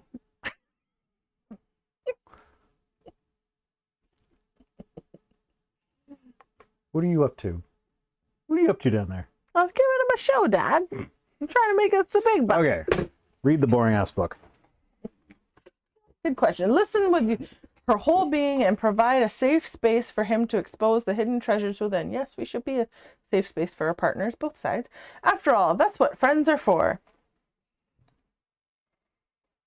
That's what friends are. I'm not going to be able to hit those low notes. That's from the Jungle Book.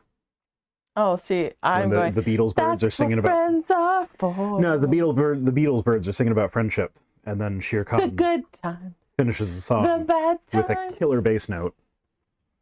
I'll be on your side. If it was first thing in the morning when I have a little bit of a sore throat, I would be able to hit that bass note, but not right now. Does everyone see how he doesn't actually listen to me when I open my mouth? Well, you're just singing a song right now. What were you doing? Talking about singing a song. And before that? Singing a song. Oh. Checking. Okay. Though we have been blessed to avoid major marriage-threatening struggles, we have wrestled with communication. I have had to learn... Is this one? Jesus Lord, this is one quote. I've had to learn that she doesn't want me to necessarily solve every problem right then and there. She just wants me to listen to her. Yeah, good job, Winston. Winston? Yeah, Winston. He's not done yet, though. Winston! Bark, bark, bark, bark. I don't know that one either. It's from Oliver and Company. Oh. And she has a way of verbally stabbing me with a dagger and then twisting it. Although after 19 years of marriage, she has mellowed considerably. Also, she used to say, you thought or you meant. I despise having thoughts or motives ascribed to me that are not mine. Oh, you sound like you still need counseling. Like, you got, yeah. Again, she rarely goes there because she has learned. Lord of Oz says I need to get a canister of sulfur hexafluoride. It's the gas that makes your voice go low. It's like reverse helium. My favorite video of that, there's a guy demonstrating it on YouTube. And then because it's heavier than air, it sits in his lungs and he like starts feeling sick. And he ends up having to like stand on his head to get it out of his lungs. And he just was not planning on doing that. It's hilarious. Okay, keep reading. Okay, again, she rarely goes there because she has learned it's my hot button. Also, Damn it, Rudy. what? I've been waiting for that all night. That's what they missed earlier. Ah. She needs that. La, la, la, la, la, la, la, la. Also, I have learned hot button. Also, I have learned to communicate better. Woohoo! Good job, Winston. She needs that on a daily basis. Yeah, she needs communication. I don't think it's a natural thing for me to do, but when I force myself to sit down and talk with her when I get home, she begins to glow, and I find myself enjoying it. But in what Sharon said, that no, don't force him to sit down and talk to you, but like he just said, he enjoys it when he actually does it. Randy, let's see what Randy has to say. It seems when you rather eat Randy. You and I are Eat Randy. You and I are on 2 different pages today. Yeah. She's boring right now, so my mind is wandering. She's always boring. Yeah, I know, but she's extra boring right now. Don't worry. This chapter is stretched out. So. Okay, Rudy, you can almost go to bed. I just got 1 paragraph and then a list of 25, and then we're done. It took us a while to get through because it was actually fun. Okay. It seems when we are discussing something that needs a decision, she will give a certain amount of information that favors a particular decision be made. Well, lots of people do that. We're just biased towards what we want. When we decide, she brings out more information that requires a different decision be made. I wish she would give all pertinent information at the same time. If the issue deals with her and her responsibility, make the decision. Just let me know what the plan is. Randy.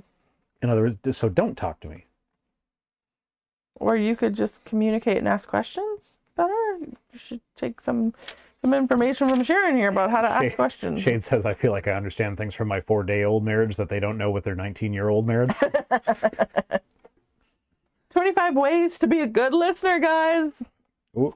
This is the gold. Be patient. Yes. Love is patient, love is kind. I'm gonna tick the ones I agree with. Don't complete his sentences. Don't people find that cute? I mean, we finish each other's sandwiches. That's what I was gonna say.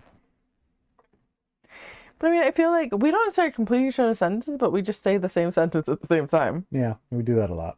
Yeah. There are times when you'll be like when we were hiking. Mm-hmm. I know I interrupted you. Don't give me that look. Mm-hmm. And you were talking about how, like, when we take vacations, you like the vacations where you can hike or whatever, and then you said, but, and then I turned to you and was like, but you want one where we can finish up with a day at the spa. Mm-hmm. And that was exactly where you were going with that, because we're on the same page. Yeah. We finish each other's sandwiches. We do. Let him finish, even if he seems to be rambling. Yeah, you're bad at that. I just did. Yeah, you did, but okay, go back to the beginning of the stream and watch as I am talking about stuff that my audience needs to know, and she's sitting there going, they don't need to know half of that. Yes, they do. No. Don't interrupt. It's important to them. I'm sorry, Sharon, I'm failing hard. Face your husband and make eye contact. No, don't do that. Don't do that. Sharon told me I had to. You can do it a little.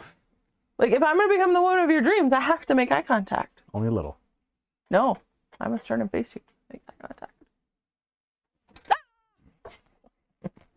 Okay. Okay, lean forward if you are seated to show you are interested. Stop what you're doing.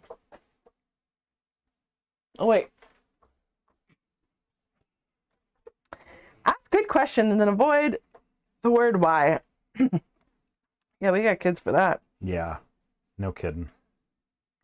Ask his opinion about something that happened to you.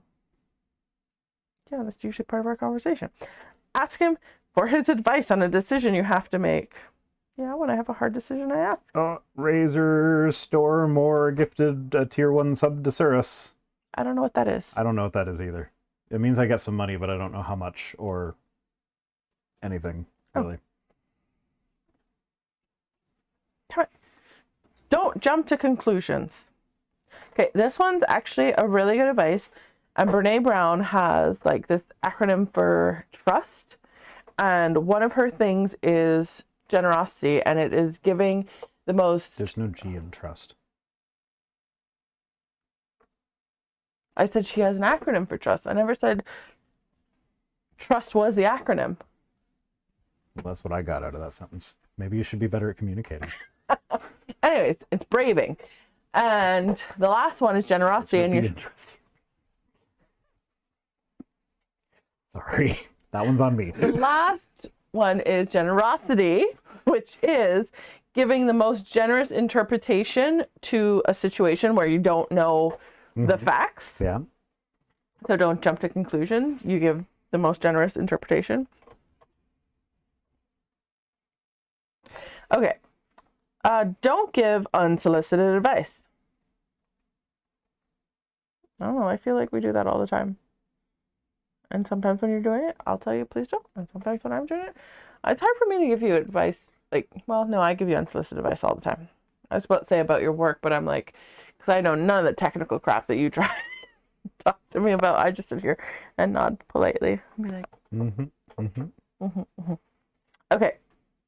Don't change the subject until he's finished with the subject. We would never get this chapter done, okay, if I did not do that. Someone's got to keep us on track. I'm sorry. Make verbal responses such as, I see, really, to show you're paying attention. Thank you. I appreciate those. Yeah. I thought it was a phone call. No, Razor Storm just subscribed. I was like, phone's ringing? I didn't know that was going to come out the speakers. Okay. Turn off the TV. Well, most days he has to beg me to turn on the TV. Yeah. My kids still haven't figured out that it's connected. So you can just say, hey, Google, turn on the TV.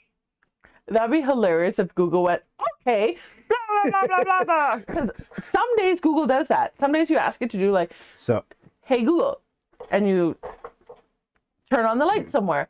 And then she's like, okay, turning on the lights in the living room, blah, blah, blah, blah, blah. And then other days she doesn't say anything.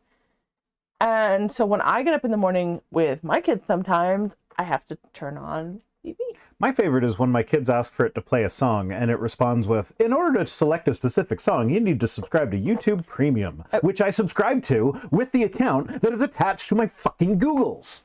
Okay, I know you're very angry about that and you've been angry about it for years, but I actually still wasn't finished my story. So what I meant to say was pin in that. Fucking Then I have to go into another room, tell Google to turn down the volume because I don't know what's going to come out of her mouth. And then I have to ask her my question. Otherwise, everybody in the house will know. Google, fix yourself. Okay. Put down the dishcloth, book, or hairbrush. Those are the only three things we are capable of, apparently. Razor Stormore wants to know if I've had a hype train yet. No, I haven't. I don't even know what a hype train is. I know it's like, yeah, like, I don't know, people like, oh, yeah. There's the abrupt end to the stream. I'm coming back. I'm coming back. I promise. A child yelling mummy. I'm coming back. She says she's coming back. Hi, chat. I can talk to you. So yeah, someone in the Twitch chat explained to me what the fuck a hype train is. And I will maybe think about setting one up. I don't know. There's like, under the monetization, there's some setting. I don't know. Ooh, I wonder if I can do emotes now. Ah, I can do emotes now. I can do 5. No, I can do 4 because it defaults with a hype. Okay, I'm uploading emotes as we speak because that's fun. That's fun for you guys to watch, right? This is why I don't stream alone, because I don't know what the fuck I'm doing. I'm just boring by myself. You don't get to choose. I don't get to choose what a hype train is? A hype train is when people gift loads of subs in rapid succession. I'm still learning the Twitch lingo. I don't understand what the hell you're talking about. Assets, emotes. Come on. They're on my... Oh, god damn. I froze. Turning Tide Studio. Okay, we got to start with the technical difficulties emote. That's the most important one. Image is not between 112 pixels and 4000... God damn it. Is that one going to work? Hey, we have a technical difficulty emoji.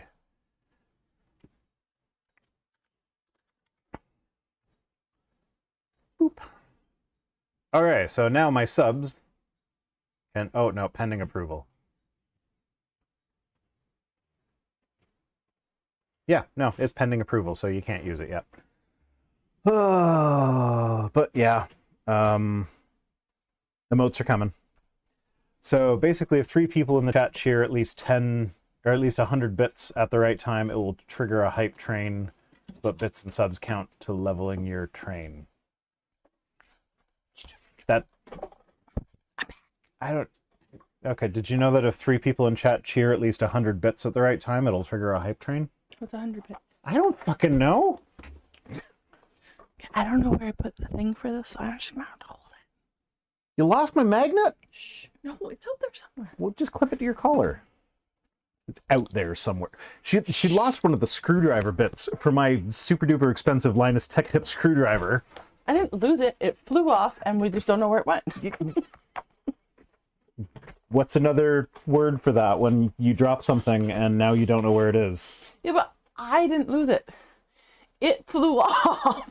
It lost itself. Okay. Okay, where were we? I don't know. Oh, we were only capable of dishcloths, books, and hairbrushes. Encourage him to tell you more. Dog's back. What else did he say? What did she do next? You don't talk to people, so I can't ask you those questions. What did your kid do next? Everybody okay? Yes, they're fine. Everyone's still sleeping. Oh, I'm sorry. That was a closed question. Because you could have just answered that with yes. I don't know how, okay? I overshare. Part of my trauma response, okay? Okay.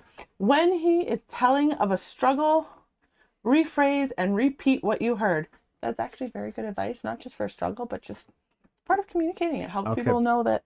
Yeah, but like when I'm talking to you about my struggle with like Premiere Pro. Okay.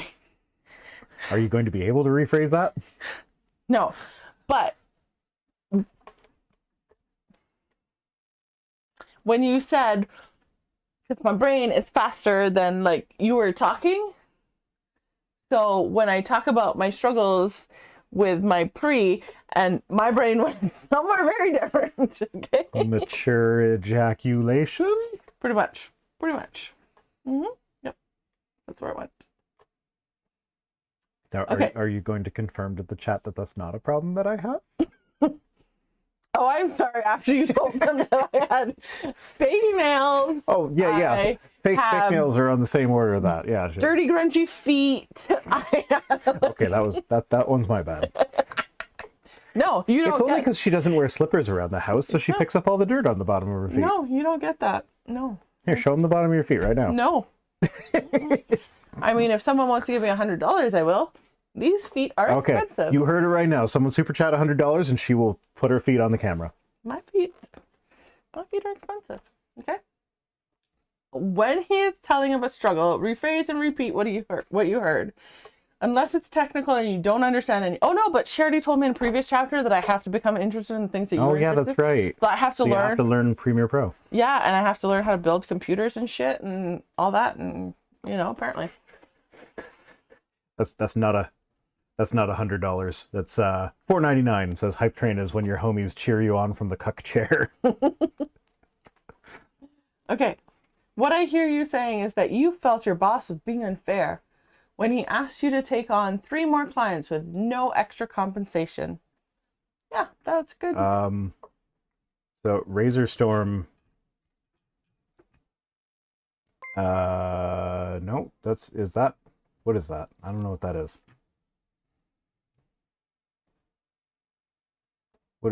It's showing up as Uni 100 in the chat thingy, but then it's like an emoji thingy. Unicorn 100. Okay, so I'm going to share something really embarrassing with you guys. What's that? Well, you already know because you're the one that fucking said it. Am I? Yeah. So he told me one day that he likes when my feet are like this because he can scratch his feet on mine. Oh, when they're all leathery? No, not when they're gross and black. When they're like rough. I'd rather them just be gross and black because I can wash them. Okay, so apparently the Unicorn 100 was 100 bits, but I don't know what 100 bits is. What's 100 bits? I don't know. Figure it out. I get badges for throwing money at you and King Bezos. I don't know. What's 100 bits? Someone tell me what 100 bits is. What is 100 bits on Twitch? Ah, I did it. Okay, let the... Okay, 100 bits is $1. Oh. 1 bit is a penny. Oh, yeah. No, excuse me. I know my worth. Oh. She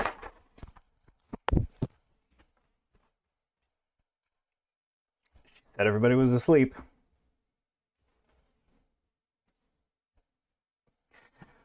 Yes, black feet. No, the bottom of her feet turn black because she walks around without slippers on and they get dirty. And then when they're calloused, yeah, no, because they get all leathery and it's like one of those like, you know, those mats that have like all the little bumps on them and nubbins on them that you can like rub your feet on. Yeah, it feels like that when we play footsies, when they're all calloused and leathery. Yeah, Razor Storm Moore says don't remember what the streamer cut of bits is. I imagine it's like 70%. That's what it would be on YouTube because the floor is dirty. Yes, because the floor is dirty because we have a bazillion kids. Okay, go away. Wait, Twitch chat thing. Monorail. Yeah. No, we have 5 kids. We do sweep and mop the floors daily, but we have 5 kids and a dog, so the floor gets dirty. Okay, let's see. Oh, her book is all the way over there. Whose fault is it that the floor is dirty? That would be the kids and the dog. When we came back from our thing, when we came back from Colorado, we spent a weekend in Colorado attending Shade's wedding. And so her kids were gone for the weekend they were with their dad, and my kids were at home with her mother. Her mother's 80 years old, but she still like does a lot, but there's also a lot that she wouldn't do. So like she'd never set foot in my kids' room. My kids let the dog in their room. The dog pooped in their room. They just left it there. Like when we got back, there was dried poop in their room that looked like somebody had stepped in it. And it's like they just left it on their floor. Like kids are gross, man. They are gross.